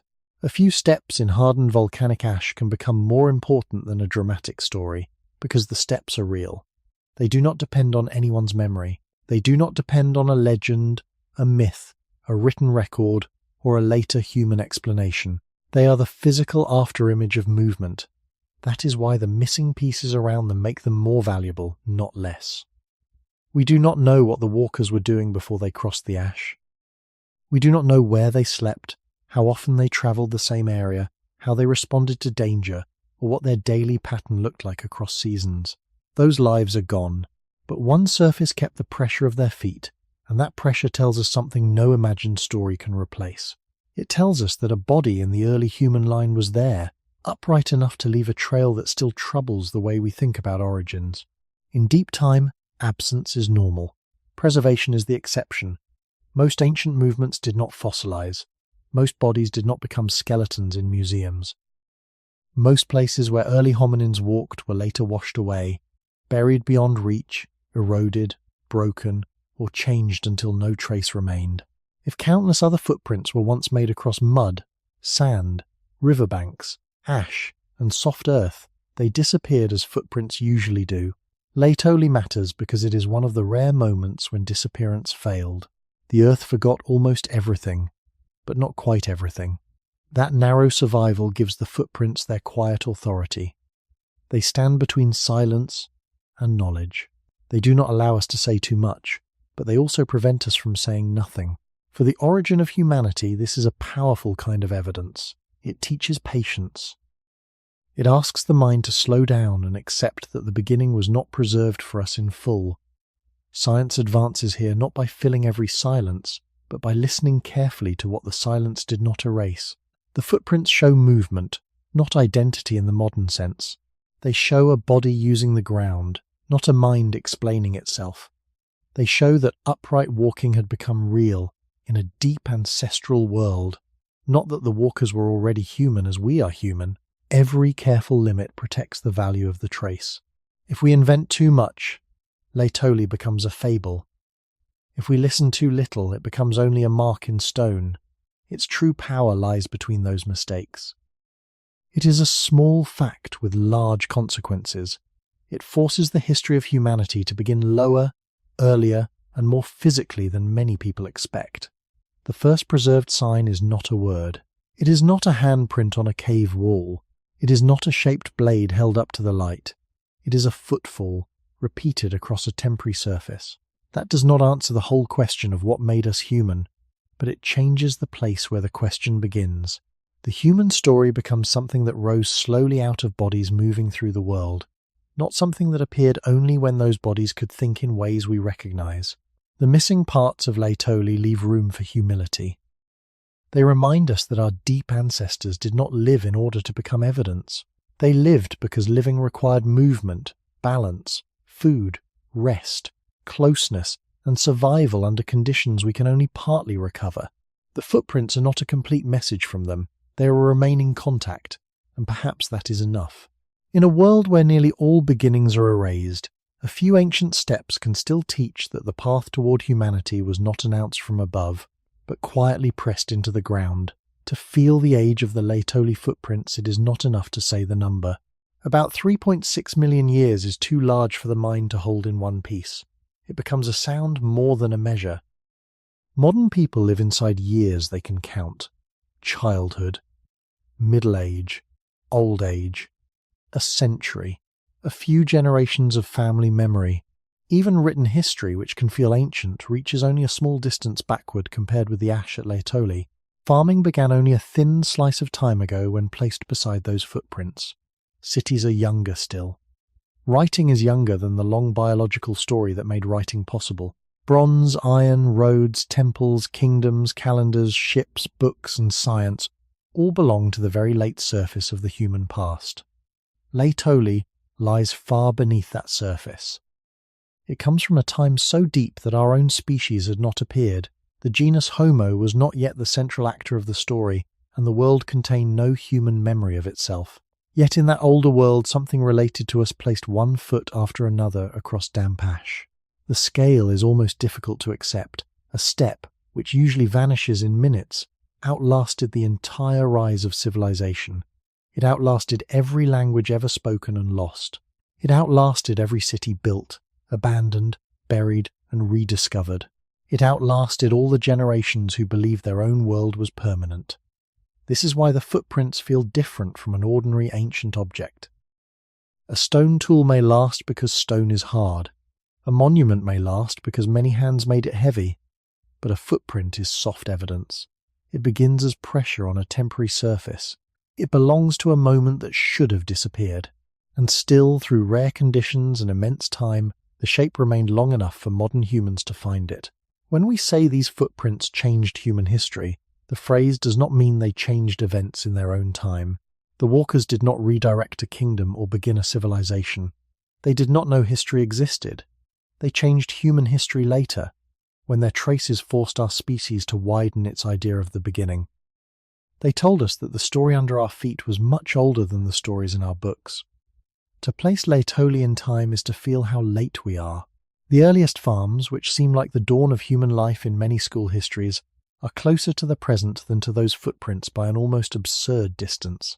The pyramids, the first cities of Mesopotamia, the painted caves of Ice Age Europe, the spread of Homo sapiens across continents, even the earliest widely discussed evidence for our own species, all stand far closer to us than to Laetoli. Between the walkers and the modern listener lies an ocean of generations with no names, no written lines, and almost no preserved moments. Species appeared and disappeared, climates shifted, landscapes opened and closed, bodies changed, brains expanded, hands became makers of more complex things. Fire eventually entered human life. Language, though hard to trace directly, would become one of the deepest features of later humanity. But the Laetoli footprints sit before all of that familiar brightness. They belong to a dimmer and older layer, where the central fact was not invention but movement. A body crossed ground. That is all the trace can safely say. Yet because it comes from so far back, that small fact becomes enormous. It reminds us that human history did not begin when humans began to record it. It began in forms of life that could not have imagined record, memory, or history at all. The origin of humanity was not waiting for a scribe. It was already unfolding in bones, muscles, joints, balance, and repeated contact with the earth. When a modern person stands up in the dark and walks across a quiet room, the action feels personal and present. Laetoli stretches that same action backward until it touches a time before us, before our words, before our species, and before almost everything we use to define ourselves. A single step does not feel important while it is happening. The foot lowers, the body passes over it, the ground accepts the weight, and the step is gone almost before the mind can notice it. If the surface is dust, wind takes it. If the surface is mud, rain softens the edges. If the surface is sand, the next tide, the next animal, or the next moving body breaks it apart. In ordinary life, a footprint is one of the weakest marks a body can make. It is not built to last. It has no intention. It does not try to become evidence. Yet the Laetoli footprints carried one ordinary movement across an age so vast that nearly everything humans later built seems recent beside it. A footfall made by an ancient hominin outlived every empire, every language, every border, every road, every sleeping village, every stone wall razed and ruined by later hands. It outlived the rise and fall of countless forests and grasslands. It outlived species that came after it and vanished before we appeared. That is the strange imbalance Laetoli brings into the mind. A small pressure in ash survived longer than the largest human ambitions. A body that had no written name left a trace older than all names. When a modern person thinks of time, the body usually thinks in small measures. A lifetime can already feel long. 100 years can seem like a wide river between grandparents and children. 1,000 years feels ancient enough to blur hand into artifacts, temples, old bones, and broken pottery. 10,000 years carries the mind back toward the beginnings of farming and permanent settlements in some regions.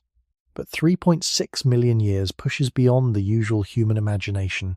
It reaches into a time when the human beginning was still not a human face. It was a lineage of bodies changing slowly, with no promise that anything like us would ever exist. The Laetoli walkers did not stand at the start of civilization. They stood in a deeper place, where the question was still biological. How does a body move, balance, survive, and continue through the land? A single step from such a time should have vanished. Instead, it waited under layers of earth while the later human story unfolded above it. Consider what passed after those feet crossed the ash.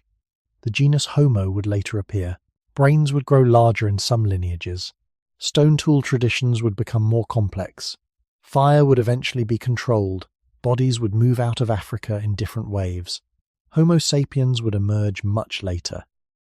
People would cross continents, live through ice ages, bury their dead, paint images, make ornaments, follow animals, gather plants, build shelters, plant crops, raise animals, form villages, raise cities, invent writing, count years, make laws, lose languages, and build museums where the deep past could be studied.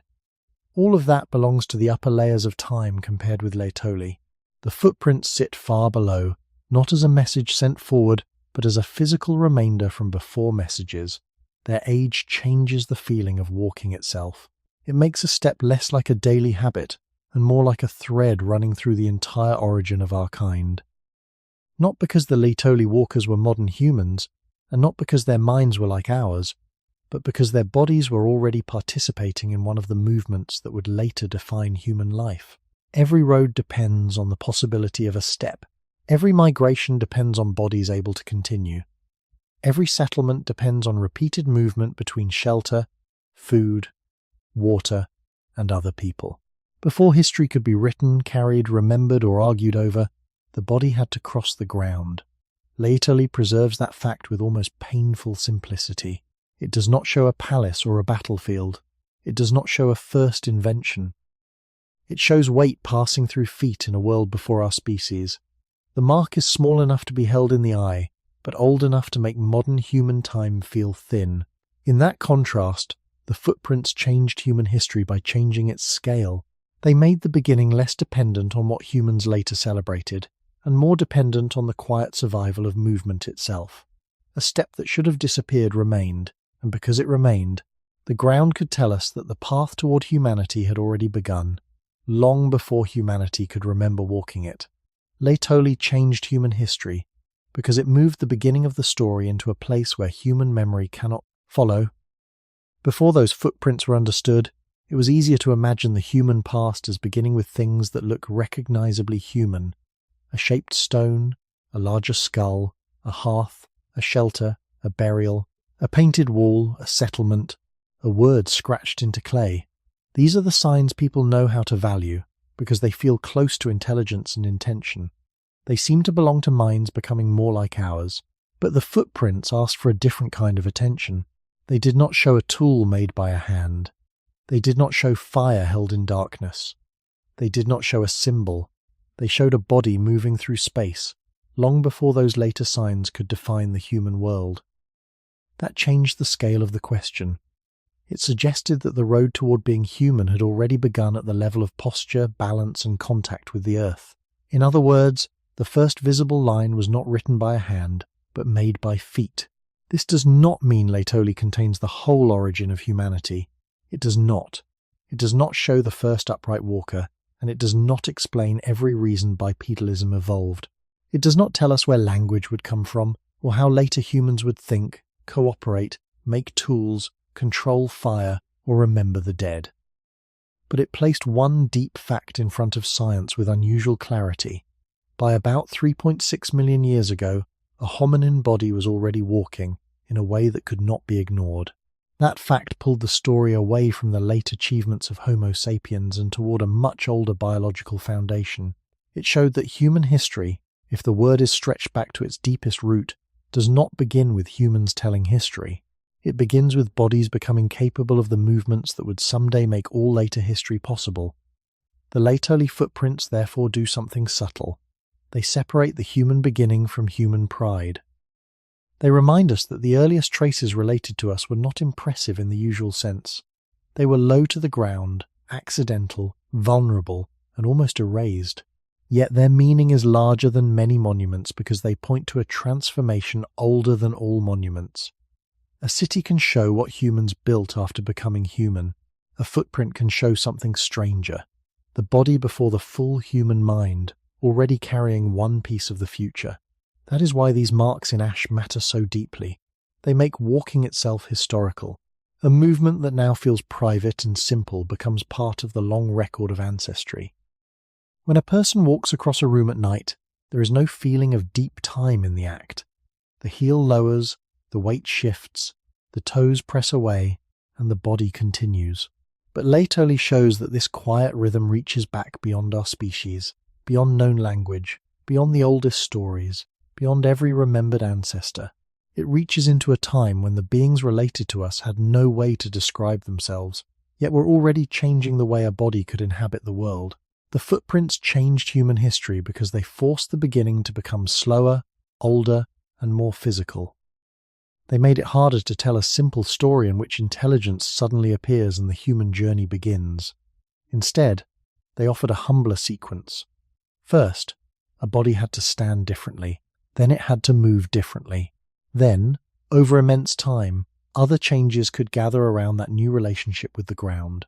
The foot touching earth became part of the foundation beneath hands, tools, fire, language, migration, and memory. This is not a dramatic answer, but it is a deeper one. Human history may not have begun as an awakening. It may have begun as a repeated adjustment, one step after another, across landscapes that did not know they were being crossed by ancestors. Laetoli gives us only a narrow strip of that beginning, but the strip is enough to change the direction of thought. It tells us that before humans could ask where they came from, the path had already been laid in silence, not as a road, but as pressure in the ground. The question of who walked across the ash at Laetoli has always carried a careful silence inside it. The footprints look direct, almost personal, yet they do not carry a name. No footstep, however clear, can announce its species with certainty. It can show shape, pressure, direction, and motion. It can be compared with bones, ages, and landscapes. It can point strongly toward one answer, but it cannot speak like a label tied to a fossil. This is why the Laetoli walkers are most often connected with Australopithecus afarensis, a species known from eastern Africa and dated to the same broad chapter of deep human ancestry. The connection is strong enough to guide the story, but it should still be treated with care. Fossils of Australopithecus afarensis show a creature very far from modern humans, with a much smaller brain and a body that combined features linked to upright walking with features that still remind scientists of climbing and earlier forms of movement. The famous fossil called Lucy belongs to this species, found in Ethiopia and dated to more than 3 million years ago. Lucy did not make the Laetoli footprints, and the footprints were found far away in Tanzania, but together they help fill the same unsettling picture. Long before Homo sapiens, long before the human brain expanded into its later form, a small hominin was already living with a body partly committed to walking upright. That is the important point. The footprints should not make the listener imagine a modern person walking through ancient ash. The walker was not one of us. The face would not have been ours. The brain was not ours. The world of thought, if it could be entered at all, would likely be distant from anything modern language can safely describe. Yet the lower body left a trace that the modern body recognizes almost before the mind can argue with it. A heel comes down. A foot aligns forward. Weight passes through the ground. A step follows another step. This closeness and distance together are what make Laetoli so powerful. If the walkers were fully modern, the footprints would be old but less surprising. If they were unrelated animals, the marks would belong to natural history but not to our origin. Instead, they stand in the uneasy middle. They belong to a being not human in the full sense, yet close enough to the human line that its way of moving changed the story of how we began. Australopithecus afarensis is often imagined through fragments: jaws, teeth, limb bones, pelvis, skull pieces, and partial epultons, each one giving only part of the body back. Laetoli adds something different.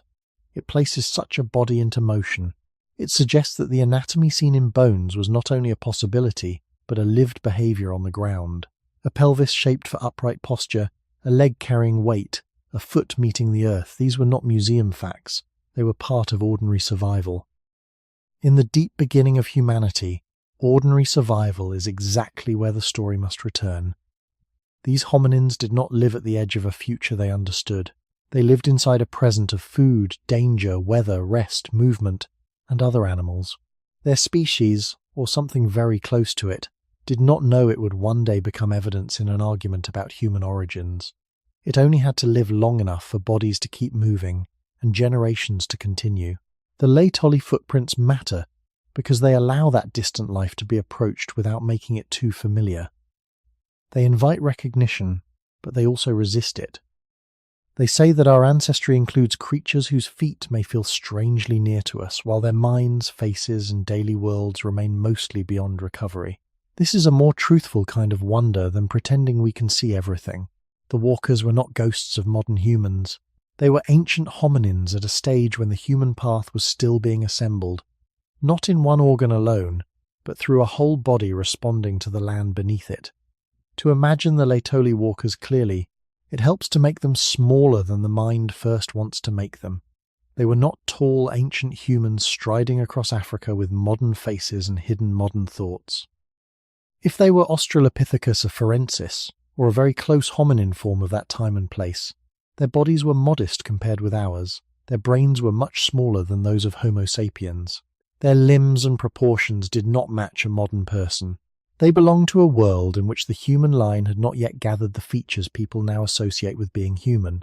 Large brains, complex tools, controlled fire, language preserved through culture, long childhoods shaped by teaching, and communities able to store knowledge across generations in durable ways.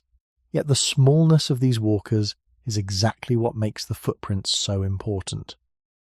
A creature does not need a modern brain to leave evidence of a major shift in the body. It does not need to be fully human to carry one foundation of later humanity. At Laetoli, the trace on the ground suggests that a small-bodied hominin could stand, balance, and move upright across a natural surface long before our own species existed. The body was not finished in the modern sense, but it was already changed enough for the ground to notice. This is where the beginning of humanity becomes less comfortable and more truthful. Evolution did not build a complete human and then send it walking into history. It assembled traits slowly, in uneven combinations. A small brain could exist with a pelvis adapted in important ways for upright posture. Arms that still carried signs of climbing could belong to a body whose legs were also important for ground travel. A foot could be different from ours in some details and still leave prints that point toward two-legged movement. Nothing about such a body was simple. It was not merely an ape, and not yet a human. It was a living arrangement between old abilities and new demands. Trees may still have mattered. Climbing may still have been useful. The ground, however, had become more than a place briefly crossed between branches. It had become a central surface where weight, balance, and survival were tested again and again. The Laetoli footprints make that shift visible without turning the walkers into modern people. A smaller body on two legs would have met the landscape differently from a modern hiker, differently from a chimpanzee, and differently from later humans carrying tools or children across long distances. It would have moved through a world of immediate problems: food, shade, water, safety, fatigue, other animals, and changing weather. Its brain did not have to explain those problems in language. Its body had to answer them in motion. That answer was built through bones and muscles, through the angle of joints, through the way the feet struck and left the ground. This is why the footprints are more than simple marks. They show that a body far older than ours had already entered a pattern of movement that would eventually become central to the human story. The human beginning, seen this way, was not a sudden arrival of superiority. It was a mosaic. One part changed while another remained ancient. One ability moved forward while another kept the memory of trees. One structure pointed toward later humanity, while the whole creature still lived inside a non-human world. The small brain matters because it breaks a familiar assumption. It shows that the body could carry an important human-like feature before the mind became human-like in the later sense. The smaller body matters because it removes grandeur from the beginning. These were not giants of destiny. They were vulnerable beings whose traces survived only because ash preserved what ordinary ground usually erases. But in those vulnerable traces, the order of the story changes. Before the human head became large enough to remake the world through ideas, an earlier foot had already begun remaking the relationship between body and earth. The unsettling lesson of Laetoli is that one of the most human-looking signs in the deep past may have been made by a being that was not human in the way we use the word today. A footprint feels personal because it resembles something every listener carries in the body. It is not difficult to understand a step. The heel lowers, the foot takes weight, the toes leave the ground, and the body goes on. There is no need for translation. A footprint seems to speak through the body before it speaks through the mind. Yet the walkers at Laetoli were separated from modern humanity by millions of years of evolution. They did not belong to a world of spoken histories, known ancestors, shaped landscapes, or remembered names. If they were Australopithecus afarensis, or a closely related hominin of that time, they carried a much older form of life. Small-brained, small-bodied, still linked in some ways to climbing and earlier movement, still living inside an animal landscape that did not center on them, and still, the ground kept something from them that feels strangely close to us. That is the mental dislocation. The mind expects the most human traces to come from beings already human in thought, culture, and appearance. It expects humanity to announce itself through art, fire, tools, burial, language, or invention. Laetoli offers something quieter and earlier. It says that before those later signs, before the face became recognizably ours, before the skull held a brain like ours, before the hand became the great symbol of making, there was already a body whose feet could leave a trail that modern scientists would recognize as deeply relevant to our origin. The walkers were not modern people, but their steps belong to the history of what made modern people possible. This is why the footprints changed human history without showing a single tool or thought. They made the body itself the evidence. A creature can be distant from us in mind and still close to us in movement. A creature can lack the later human world and still carry one of its foundations. That is more difficult to absorb than a simple claim that humans once walked there, because humans did not walk there. Something older did. Something not fully us, but not outside our beginning either, crossed wet ash in a landscape shared with many other animals. The result was not a message, but a pattern. That pattern disturbed the older habit of placing the human beginning only in the skull. It suggested that the first recognizable signs of our direction may have appeared in the lower body, in the arrangement of bones and balance, in the way a foot pressed down and released. The origin of humanity becomes a mosaic rather than a single awakening. One trait moves ahead, another remains ancient. A foot becomes more committed to the ground, while the brain is still far from modern. A body walks in a way that points toward us while the whole life of that body remains almost unreachable. Laetoli asks the listener to hold both truths at once. These walkers were not people like us, and yet their steps are among the most human-feeling traces ever found from such a deep age. That contradiction is not a mistake. It is the shape of evolution itself. Evolution does not wait until a creature is complete before leaving evidence.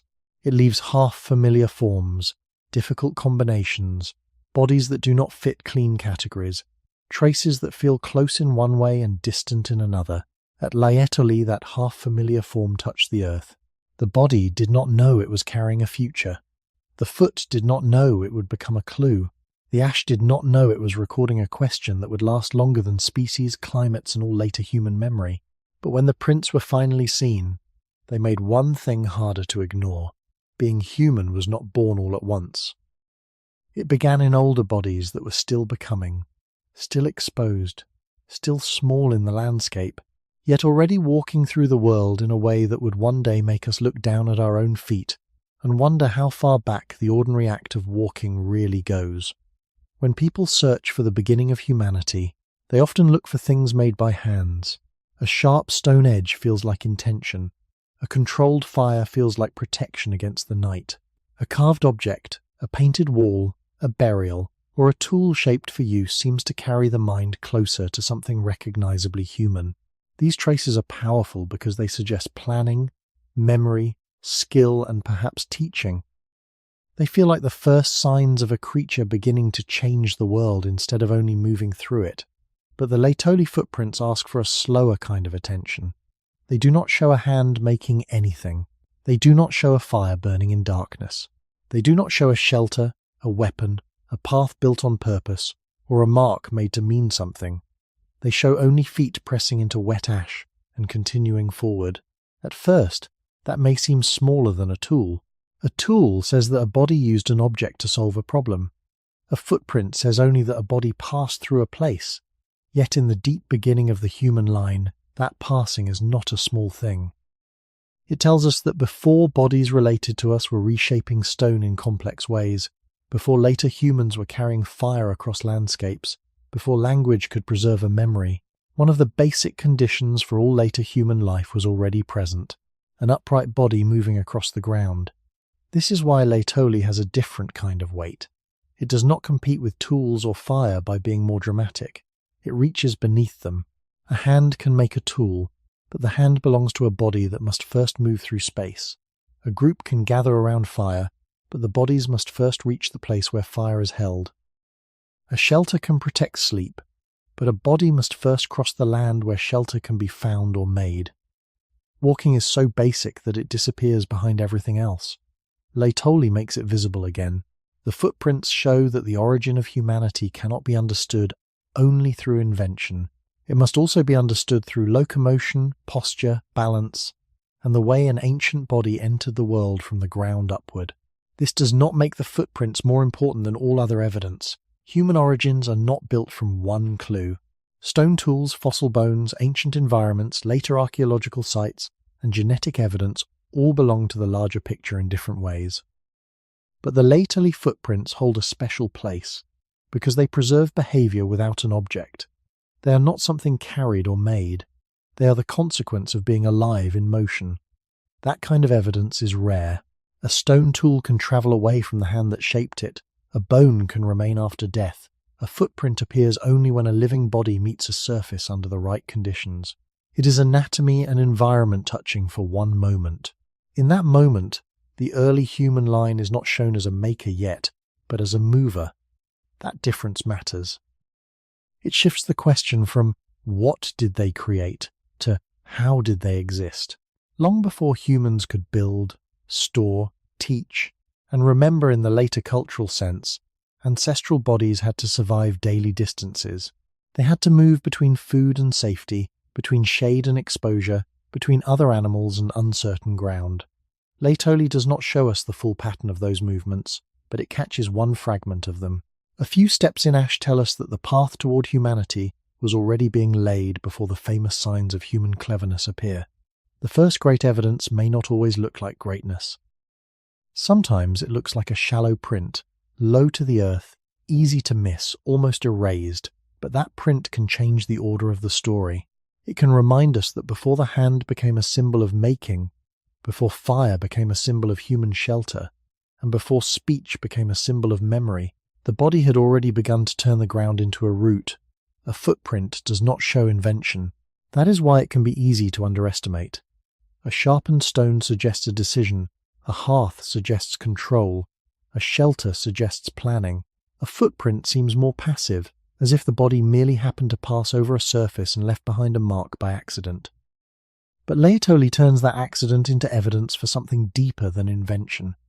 The prints do not tell us that the walkers made a new object. They tell us that the walkers were using their bodies in a new relationship with the world.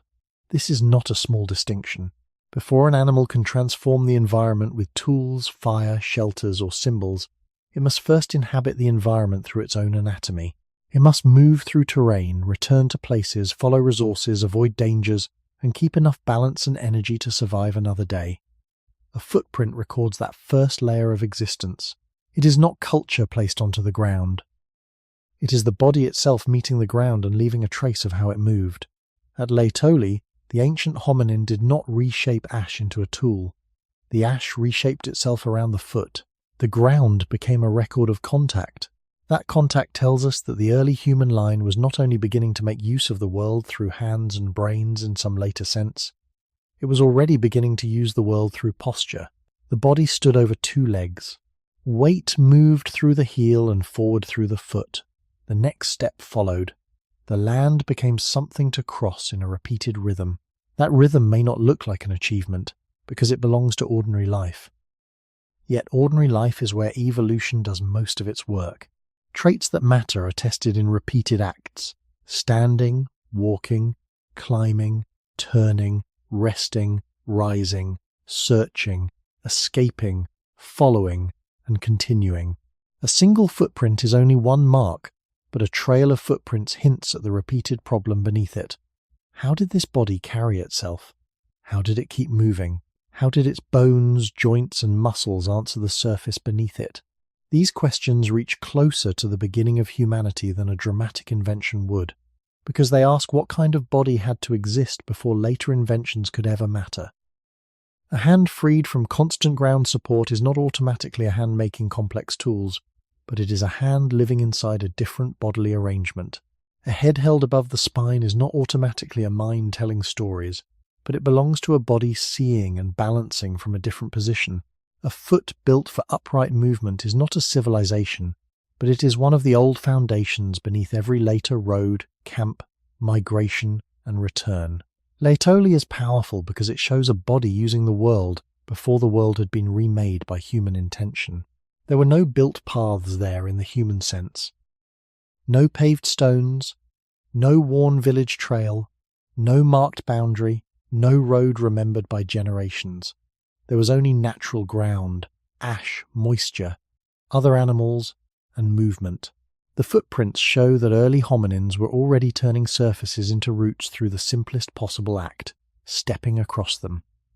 This does not mean they understood the landscape as later humans would. It does not mean they planned journeys in the modern sense, named places or remembered paths with language. The evidence cannot say that, but it can show that the body had become capable of living through space in a way that made distance part of its ordinary world. That is why a footprint can weigh as much as an artifact. It reveals not what was made, but what was possible. It shows a creature whose relationship with the ground had changed enough for the earth to preserve the pattern. In the long beginning of human history, possibility matters. Before there is a tool, there must be a moving body that can reach stone, carry food, follow others, cross exposed land, and return to safety. Before there is fire, there must be a body able to gather near it, tend it, and move through the dark around it.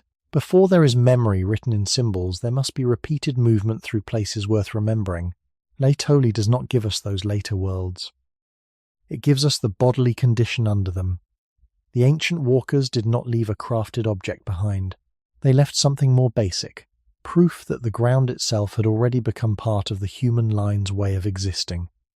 Before humans changed the world with tools, they were already being changed by the way their bodies touched the world. That is the deeper meaning of Laetoli. A later human hand could cut stone, carry fire, shape wood, build shelters, plant seeds, mark walls, and alter landscapes so strongly that the ground itself began to remember human intention. But those later powers rested on something older and quieter. The body had to become a different kind of ground-dwelling body first. It had to trust 2 feet. It had to place weight through a narrow base and continue forward. It had to turn unstable land into a surface that could be crossed again and again. The Laetoli footprints show this earlier transformation before the great age of human making. They show a hominin not yet remaking the environment with technology, but already remaking its relationship with the environment through posture, balance, and movement. That distinction reaches into the root of the human story. A tool changes the outside world. Upright walking changes the contact between the body and the world. It changes how the skeleton receives gravity, how the eyes meet distance, how the hands are positioned during travel, how energy is spent across land, and how a living creature experiences space. The first transformation was not a wall rising from the ground. It was weight passing through the foot. In the deep past, long before Homo sapiens, long before firelit camps and long journeys remembered in speech, ancient hominins still lived as vulnerable animals among other animals. They had no built roads, no stored maps, no written memory of safe places. Yet their bodies were already answering land in a way that would later become central to every human path. A step is not technology, but it is a condition beneath technology. To find stone, a body must move. To carry food, a body must move. To return to others, a body must move. To make a shelter, a body must first reach the place where shelter can be made. The Laetoli footprints matter because they catch that older foundation before the later layers cover it. They remind us that human origins were not only about adding cleverness to an unchanged animal, they were about a whole body slowly entering the ground differently. The ash did not preserve an invention, but it preserved the bodily possibility from which later invention would gain a wider world. This is why a footprint can be as important as a tool, though it tells a different kind of truth. A tool shows what a hand did to matter. A footprint shows how a body mattered to ground. It shows the pressure of life before the object, before the artifact, before the deliberate mark. At Laetoli, the ancient walkers did not leave behind a human-made object that could be held in the hand and studied as a product of choice. They left behind the trace of locomotion, and locomotion is not separate from origin. It is one of the oldest ways a body solves the problem of being alive. Across generations, bodies that could move well enough through their environments could reach food, avoid danger, find sheltering places, stay near others, and leave descendants. That is not a dramatic scene, but it is the slow engine beneath the story. The beginning of humanity was not only a rise of intelligence above nature, it was also a change in the daily terms of survival inside nature. Ground became root, feet became record, balance became inheritance. The body's contact with the earth became one of the quiet places where the future was being prepared without being planned. Later, humans would cover the world with signs of intention. They would carve, burn, build, bury, plant, count, name, and remember. But at Laetoli, there was only a soft surface and a body moving across it. The ground did not receive a symbol, it received weight, and because that weight remained visible after millions of years, it showed that before humans learned to reshape the world outwardly, the human line had already begun to be reshaped from below. At the point where a foot meets the earth, every footprint begins with weight. Before it becomes evidence, before it becomes a fossil surface, before a scientist measures its depth or compares its shape, it is simply the result of a body trusting the ground for one moment. A foot descends. Skin, muscle, tendon, bone, and joint all arrange themselves under the force of gravity. The heel receives the first pressure. The arch manages strain. The toes prepare to release the body forward. Beneath all of that, the ground answers. If it is too hard, it keeps nothing. If it is too loose, the shape collapses. If it is soft in the right way, as the ash at Laetoli once was, it briefly becomes a recorder of life. This is why the footprints are so intimate. They are not only outlines of feet, they are old records of force. They show that an ancient hominin body had mass, balance, direction, and a way of carrying itself through space. In a skeleton, weight must be inferred after death.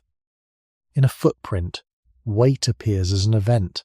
The body presses down, and the earth takes the impression. For the beginning of the human line, that meeting matters more than it first seems. Upright walking is not only a posture seen from the side, it is a repeated negotiation with downward force. Each step asks the body to fall slightly and catch itself. The leg must be firm and flexible at once. The pelvis must keep the trunk from tipping. The spine must hold the head above the moving base. The foot must accept pressure and then become a lever. Walking is controlled instability, repeated until it feels natural. At Laetoli, the ash preserved a few moments from that old negotiation. It did not preserve the full bodies, but it preserved the way their weight entered the surface. That is why the ground itself becomes part of the evidence. Without the ash, there would be no trace of movement. Without the body, the ash would be only a layer of volcanic material. Together, for a brief moment, they made a record of early locomotion. The origin of humanity can seem distant when spoken through species names and dates, but it becomes close again when imagined through pressure. A small ancient body placed its weight on one foot, then shifted to the other. That movement was not symbolic. It was necessary. To reach food, to keep near others, to cross between patches of land, to continue through a living environment, the body had to repeat such transfers of weight again and again. The human beginning was carried through these ordinary transfers, not because the walkers understood them, but because survival often hides inside repeated bodily solutions. Most of those transfers vanished. Laetoli is one place where the ordinary pressure of life remained visible. The footprints therefore remind us that history is not only made by the large things humans later built, it is also made by the small forces bodies leave behind. A temple has weight. A city has weight. A road has weight. But before any of those existed, a foot had weight, and that weight already belonged to the line that would one day produce builders, travellers, and record keepers. This is a quieter way to think about human history. It begins not with a monument rising, but with a body pressing downward. It begins with tendons tightening, joints aligning, and the surface accepting the brief shape of survival. The Laetoli footprints changed human history because they let that downward force speak across millions of years. They showed that the path toward us was not only in the skull or the hand, but also in the repeated physical act of carrying life forward. Every later human journey, whether across a room, a valley, a continent, or a lifetime, still depends on the same hidden meeting: body, gravity, and ground beneath us. A footprint can look simple from above, but its simplicity is deceptive. It is not only the outline of a foot, it is a small map of pressure, time, and movement. When a living body steps onto a soft surface, the mark left behind depends on many things at once: the shape of the foot, the speed of the step, the firmness of the ground, the depth of moisture, the direction of travel, and the way weight moves from one part of the foot to another. At Laetoli, scientists have looked at the footprints not as isolated shapes, but as a pattern. A single impression might mislead. Wet ash can deform, edges can collapse, later geological change can soften details. But repeated prints, placed one after another, allow a more careful question to emerge. How did the body move while making them? The answer cannot be stretched too far, but it can still tell us something important. The trail gives clues about stride, foot placement, relative body size, direction, and the mechanics of upright travel. It suggests a living creature moving forward on two legs, not simply an ancient foot pressed down by accident. The distance between prints matters because it hints at the rhythm of travel. The depth of impressions matters because it hints at weight entering the ground. The arrangement of toes matters because it hints at whether the foot was grasping like a hand or acting more like a platform for forward motion. The possible heel strike matters because it suggests how the body accepted impact before pushing ahead. None of these signs should be treated as perfect messages from the past. They are clues, not complete sentences, but together they make the ground speak in a limited physical language. For human origins, that language is extraordinary. It does not say what the walkers intended. It does not tell us whether they walked quickly or slowly with full certainty. It does not tell us what they saw or what they followed. But it does show that a body related to the human line left a repeated pattern of movement in a world where such evidence almost never survives. The footprints changed human history because they turned walking into something measurable in deep time. Bones can suggest what a body might have been able to do. A footprint shows what a body actually did for one moment. That difference is delicate, but powerful. A fossil pelvis may show the architecture of upright posture. A leg bone may reveal angles and load. A foot bone may suggest support and leverage. Yet the Laetoli surface holds the outcome of those structures working together. It catches the body not as possibility, but as performance. A step was taken, then another, then another. The ground preserved the sequence. This is why scientists must be careful not to force the prints to answer questions beyond their reach, while also not reducing them to mere shapes.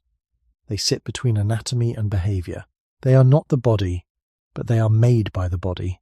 They are not a story, but they are an event. In the deep beginning of humanity, such events are rare beyond measure. Most ancient walking disappeared without a trace. Every generation of early hominins must have made countless steps across mud, dust, grass, river edges, ash, and hard earth. Almost all of them vanished before the next day, or the next season, or the next layer of time. Laetoli kept a few.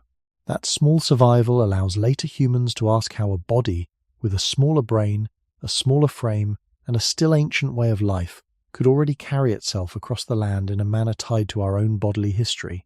The footprints do not give a full portrait, but they give a rhythm. They show pressure entering the earth, leaving the earth, and returning again. In that rhythm, the origin of humanity appears not as an idea, not as a finished creature, not as a dramatic leap, but as a repeated physical act. The path toward us was partly made by bodies that could continue across ground, long before they could leave behind words explaining why they moved, long before history was written on clay, carved into stone, or stored in books. It was being written in places that did not look like writing at all. A body stepped into mud, sand, dust, or ash, and for a moment the earth carried the sign of life. Most of those signs disappeared. A wind passed, rain fell, another animal crossed, a river changed its edge, and the mark was gone. Human beings later learned to trust harder materials. Stone could hold a blade edge, bone could survive in sediment, fired clay could keep symbols, walls could carry images. But the older record of the body was softer and far more fragile. It lived in pressure. It lived in the brief lowering of weight from flesh into ground. Laetoli matters because it allowed one of those fragile records to remain. The footprints are not grand, and that is why they are so revealing. 10. They bring the beginning of the human story away from monuments and back to contact. A later city can tell us that people organized labor, planned space, stored food, defended boundaries, and made meaning through architecture. A road can tell us that many feet returned to the same line until the earth accepted a path. A temple can show shared belief. But before cities, roads, temples, farms, and even our own species, there were bodies learning how to move across surfaces that were not made for them. The Laetoli footprints preserve that lower layer of history. Each impression is a small negotiation between an ancient body and the earth. How much weight, what direction, what balance, what kind of foot, what kind of ground. That is why a footprint can feel more primitive than a tool, yet reach deeper than a tool. It does not show a decision made by a hand. It shows the physical condition beneath decisions, a body able to stand, shift, and continue. In the origin of humanity, that condition was not background. It was foundation.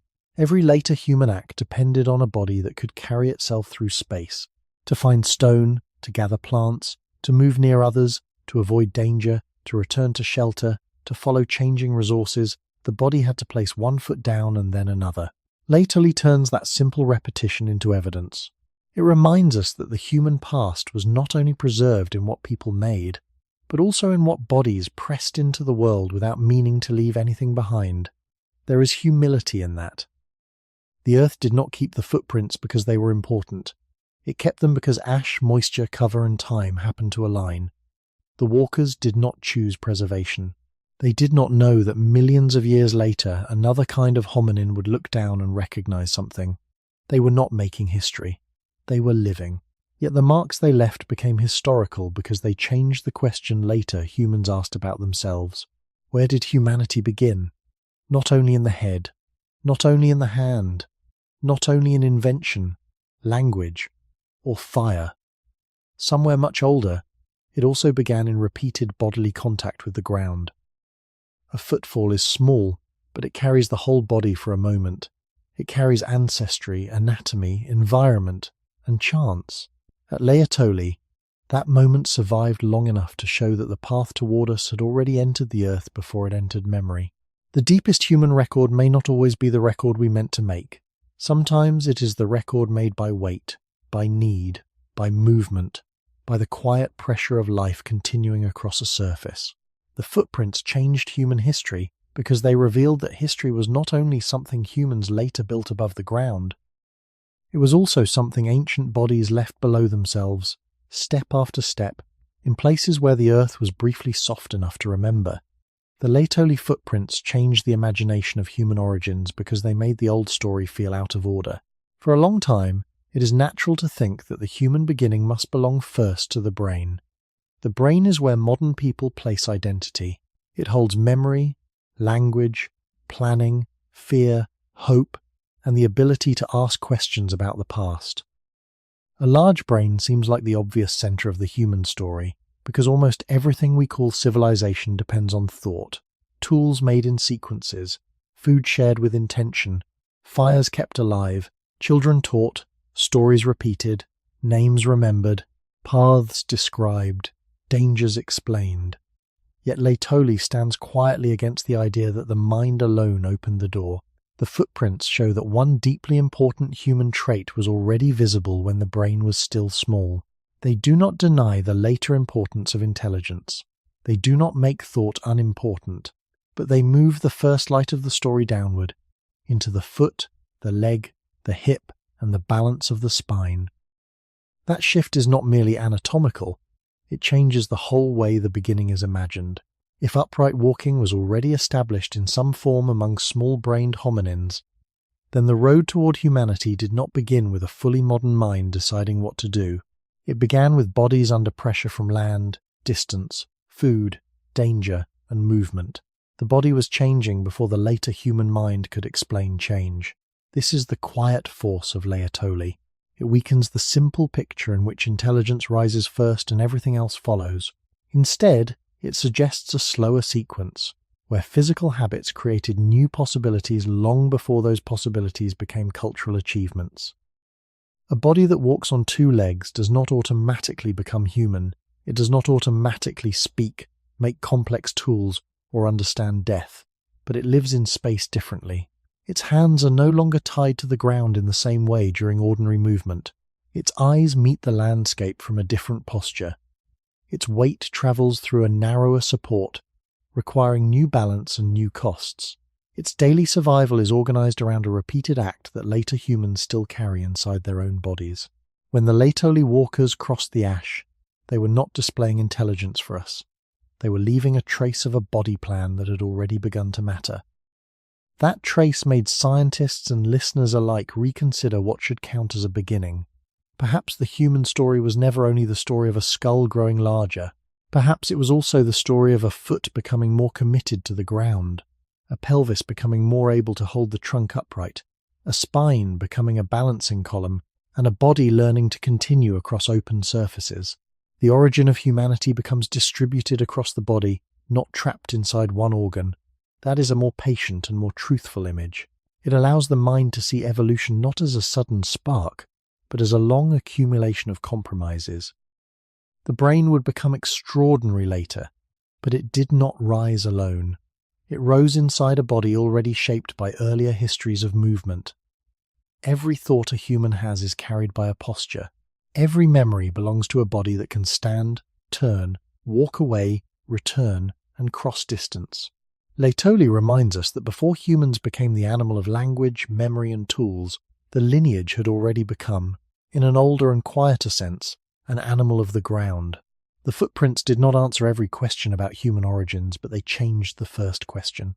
Instead of asking only when the mind became human, they ask when the body began to live in a way that made later humanity possible. That question is more unsettling because it brings the beginning closer to the ordinary body. It suggests that what made us possible was not only the brightness of thought, but the slow, silent discipline of weight carried forward across the earth. The order of human becoming is not always the order the modern mind prefers. From the present, it feels natural to begin with thought and then move outward. First the brain, then the hand, then the tool, then the fire, then the group, then the symbol, then the city, then the written memory. That sequence feels clean because it follows the things we can recognize most easily as human, but deep time rarely follows a clean line. The Laetoli footprints suggest a slower and stranger order. Long before the later human brain became large enough to carry language, planning, and culture in forms we would recognize, a body in the human line was already walking over the ground on two legs. The foot did not wait for the full human mind. The pelvis did not wait for writing. The spine did not wait for myth, memory, or a name. The lower body had already entered a new relationship with gravity, distance, and land. That means the beginning of humanity was not a single door opening. It was a sequence of small openings, separated by vast stretches of time. One change made another change more possible, without knowing what it was preparing. Upright walking freed the hands from constant support during movement, but a free hand was not yet the hand of later technology. It may have carried, reached, gathered, steadied, climbed, or touched, while still belonging to a small-brained hominin in a dangerous animal world. Much later, hands would shape stone with increasing control. Later still, fire would change food, night, warmth, and social life. Later again, symbolic behavior would leave marks that seem closer to thought, but Laetoli stands far below those later layers. It reminds us that the ground-level shift came early, and that the body may have changed the field of possibility before the mind filled that field with culture. This is why a footprint can disturb the usual hierarchy of human origins. It tells us that what came first may not have looked impressive. It may not have looked intelligent in the way people expect. It may have looked like balance, repeated endlessly across ordinary days. A body stood, crossed, rested, rose again, and continued.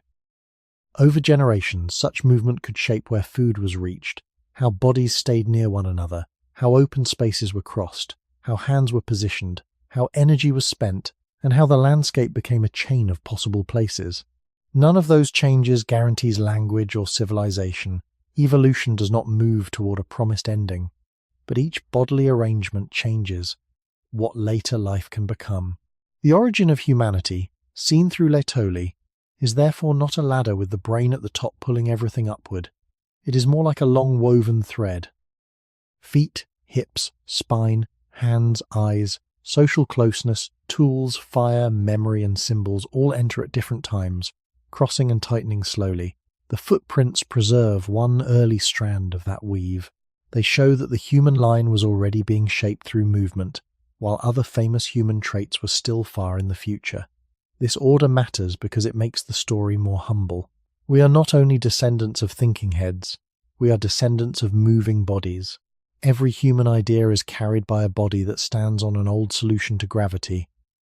Every word is spoken by a chest balanced above hips. Every tool is held by hands attached to a body whose feet carry it through the world. The Laetoli walkers did not have our later layers, but they carried one of the first layers strongly enough for ash to record it.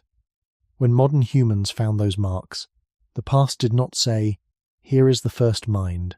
It said something quieter. Here is an ancient body already moving in a way that changed what the future could hold. That is why the footprints changed human history. They rearranged the sequence, making the beginning less like a sudden rise of intelligence and more like a long preparation underfoot. Laetoli does not let the human beginning become a single, clean moment. That may be its most important lesson. The footprints do not say that one day an animal became human, stood upright, understood itself, and began history. Nothing in the deep past appears that neat. Instead, the marks in ash suggest a slower becoming, spread across bodies, landscapes, generations, and lost experiments of life. A foot changed in one way while the brain remained small. A pelvis carried weight differently while the face was still far from ours. A spine balanced the head above the hips while language, writing, and remembered ancestors were still millions of years away. The human line did not arrive as a finished shape. It gathered itself unevenly.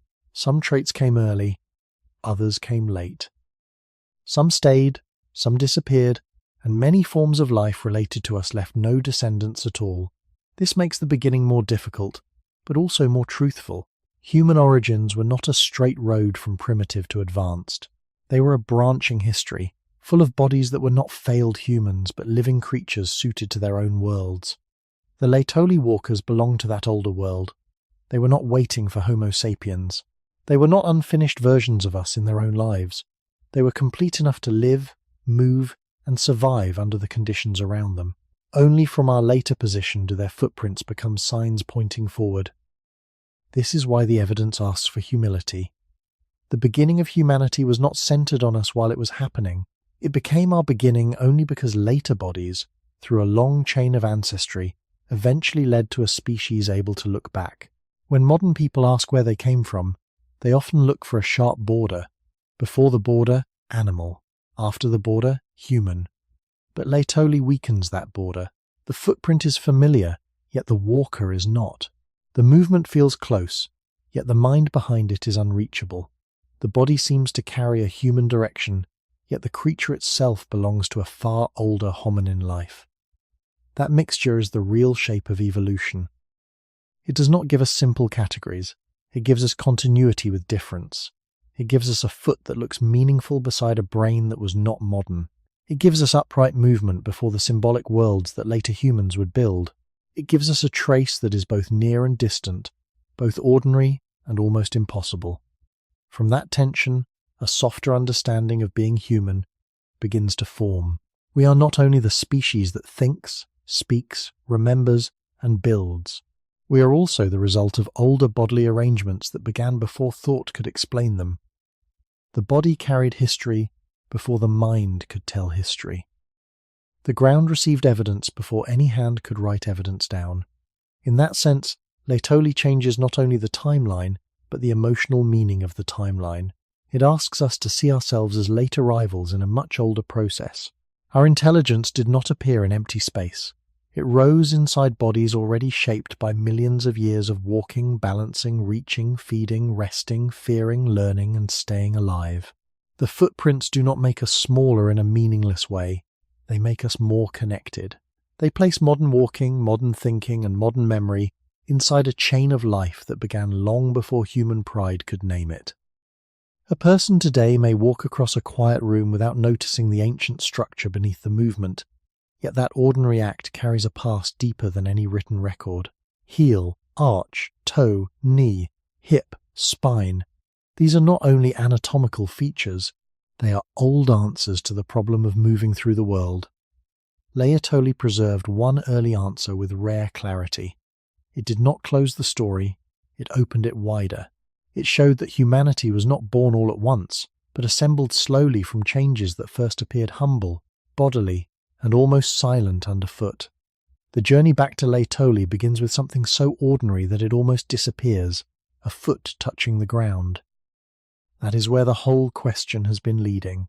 Not to a palace, not to a battlefield, not to a first written word, not even to a tool held carefully in the hand, but to a soft surface of volcanic ash in what is now Tanzania, where several ancient hominin feet pressed down and moved on. The surface was temporary, the bodies were small, the day itself is gone beyond recovery, yet the impressions remained, and because they remained, the beginning of human history had to be widened beyond the familiar world of civilization. The footprints remind us that the story under modern life is much older than modern life can easily feel. Before farming, before villages, before cities, before writing, before our own species, there were bodies in the human line already negotiating the earth through upright movement. That does not make the Laetoli walkers modern humans. It does not give them our thoughts, our language, our memory, or our sense of self, but it places them inside the long biological preparation that made later humanity possible. Their steps draw together many threads that would otherwise remain separate. The ash tells us about chance and preservation. The shape of the trail tells us about movement. The age tells us about deep time. The likely link with Australopithecus afarensis tells us about a small-brained, small-bodied hominin world before the rise of Homo sapiens. The surrounding animal tracks tell us that this early movement happened inside a wider ecology, not on a stage made for humans alone. Each layer makes the footprints more honest. They are not proof of everything. They are proof of something precise and powerful. An ancient body related to our lineage was moving over the ground on two legs in a time almost impossibly far from us. From that point, the meaning of walking changes. Walking is no longer only a daily habit of the modern body. It becomes one of the oldest bridges between the present and the beginning. The heel lowering to the floor, the weight passing forward, the toes pressing away. All of this belongs not only to personal movement, but to a deeper inheritance. At Laetoli, the body appears before the story of the mind. The foot appears before the written word. The ground appears before the road. This order is not dramatic in the usual sense, but it is deeply unsettling because it lowers the origin of humanity from the bright place where we imagine intelligence into the quiet place where weight, balance, and survival meet. The footprints also teach restraint. They do not tell us where the walkers were going. They do not tell us what they felt, feared, or recognized. They do not show a family scene, a plan, a destination, or a message.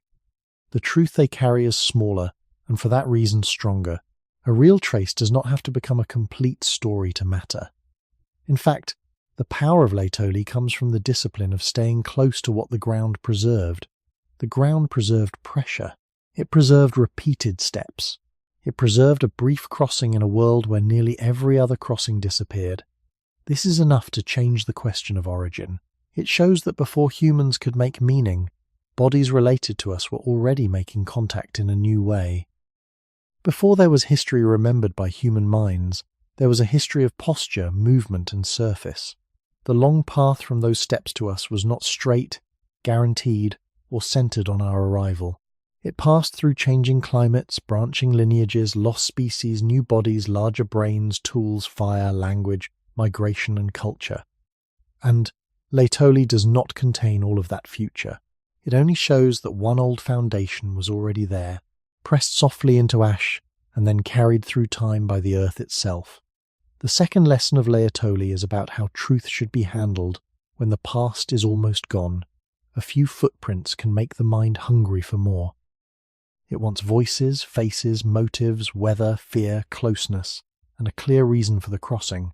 It wants to know whether the walkers were together, whether they followed food, whether they heard animals nearby, whether one turned back or slowed down. But a truthful story about deep human origins must learn to stop before invention begins. The value of Laetoli is not that it gives us everything. Its value is that it gives us something real and teaches us how to respect the edge of that reality. The footprints show pressure, direction, repeated steps, and a body moving upright across wet volcanic ash. They do not show intention. They do not show language. They do not show a complete social scene. To admit that is not to weaken the story, it is to protect it. In a world where the beginning of humanity can easily be turned into fantasy, the most useful lesson may be restraint. Science does not honor the past by making it louder than the evidence allows. It honors the past by listening carefully to the traces that survived, comparing them with other evidence, changing its mind when better evidence appears, and leaving uncertainty where uncertainty belongs. That is why the Laetoli footprints are educational in a deeper sense. They show not only an ancient form of walking, but also a way of thinking.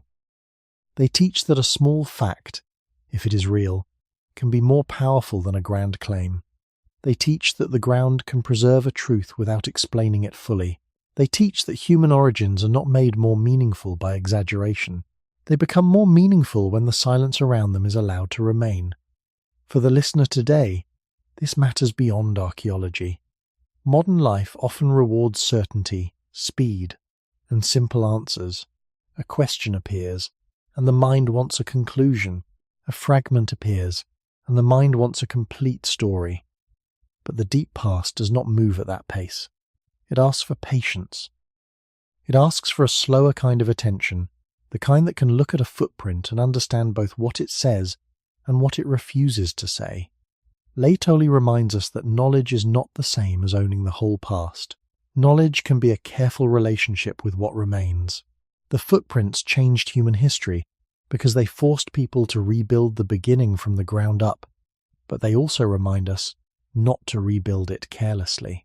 The ancient walkers were not symbols created for modern comfort. They were living beings in their own world, and most of that world has disappeared. To speak honestly about them is to give them distance as well as connection. We can recognize in their steps a bodily thread leading toward us, but we cannot take possession of their minds. We can say that by about 3.6 million years ago, upright walking was already present in a deep hominin world, but we cannot pretend that this one surface explains all of evolution. That balance is the gift of Laetoli. It gives wonder without requiring false certainty. It gives evidence without closing every question. It gives a human beginning that is smaller, older, and more physical than pride expects. It also gives a quieter warning for anyone telling the story of early humans. The less the evidence preserves, the more carefully each sentence must be shaped. A calm story can still be strong. A cautious story can still hold attention. A truthful story can still make the listener feel the strange weight of time. And perhaps that is why the footprints still matter. They ask modern people to look down, to notice the ordinary body, and to understand that our history is not only made of achievements, but of traces, limits, patience, and the humility to let the earth speak only as far as it can. When the mind returns from Laetoli to the present, nothing in the room has changed. The floor is still ordinary. The body is still familiar. A person can stand, shift weight, and walk a few quiet steps without feeling that anything ancient is happening. Yet after following the footprints back through deep time, that ordinary movement is no longer as simple as it seemed. The foot touching the ground is not only a private action of the moment, it is the living surface of an older inheritance. Beneath the modern body are millions of years of balance, pressure, risk, adjustment, and survival. The Laetoli walkers did not know any of this. They did not know they belonged to a future question. They did not know that their steps would one day be read by a species that builds cities, studies fossils, records time, and wonders about its own beginning. They crossed a soft surface because life required movement, and the earth, by a rare accident of ash and time, kept the shape of their passing. That is why the end of this story should not feel like a closed answer. It should feel like a lowering of the gaze. The human beginning was not only above us, in the bright symbols of intelligence, invention, and memory, it was also below us, in the humble contact between foot and ground. Laetoli changed human history because it moved the beginning away from pride. It showed that one of the first strong clues to our origin was not a crown of thought, but a pressure mark left by a small, vulnerable body in a world that did not belong to humans. That body was not ours. Its mind remains beyond our reach. Its day is gone. Its fears, hunger, closeness, and direction cannot be recovered with certainty. But its movement remains, and that is enough to teach a lasting lesson. The past does not need to become complete before it can matter.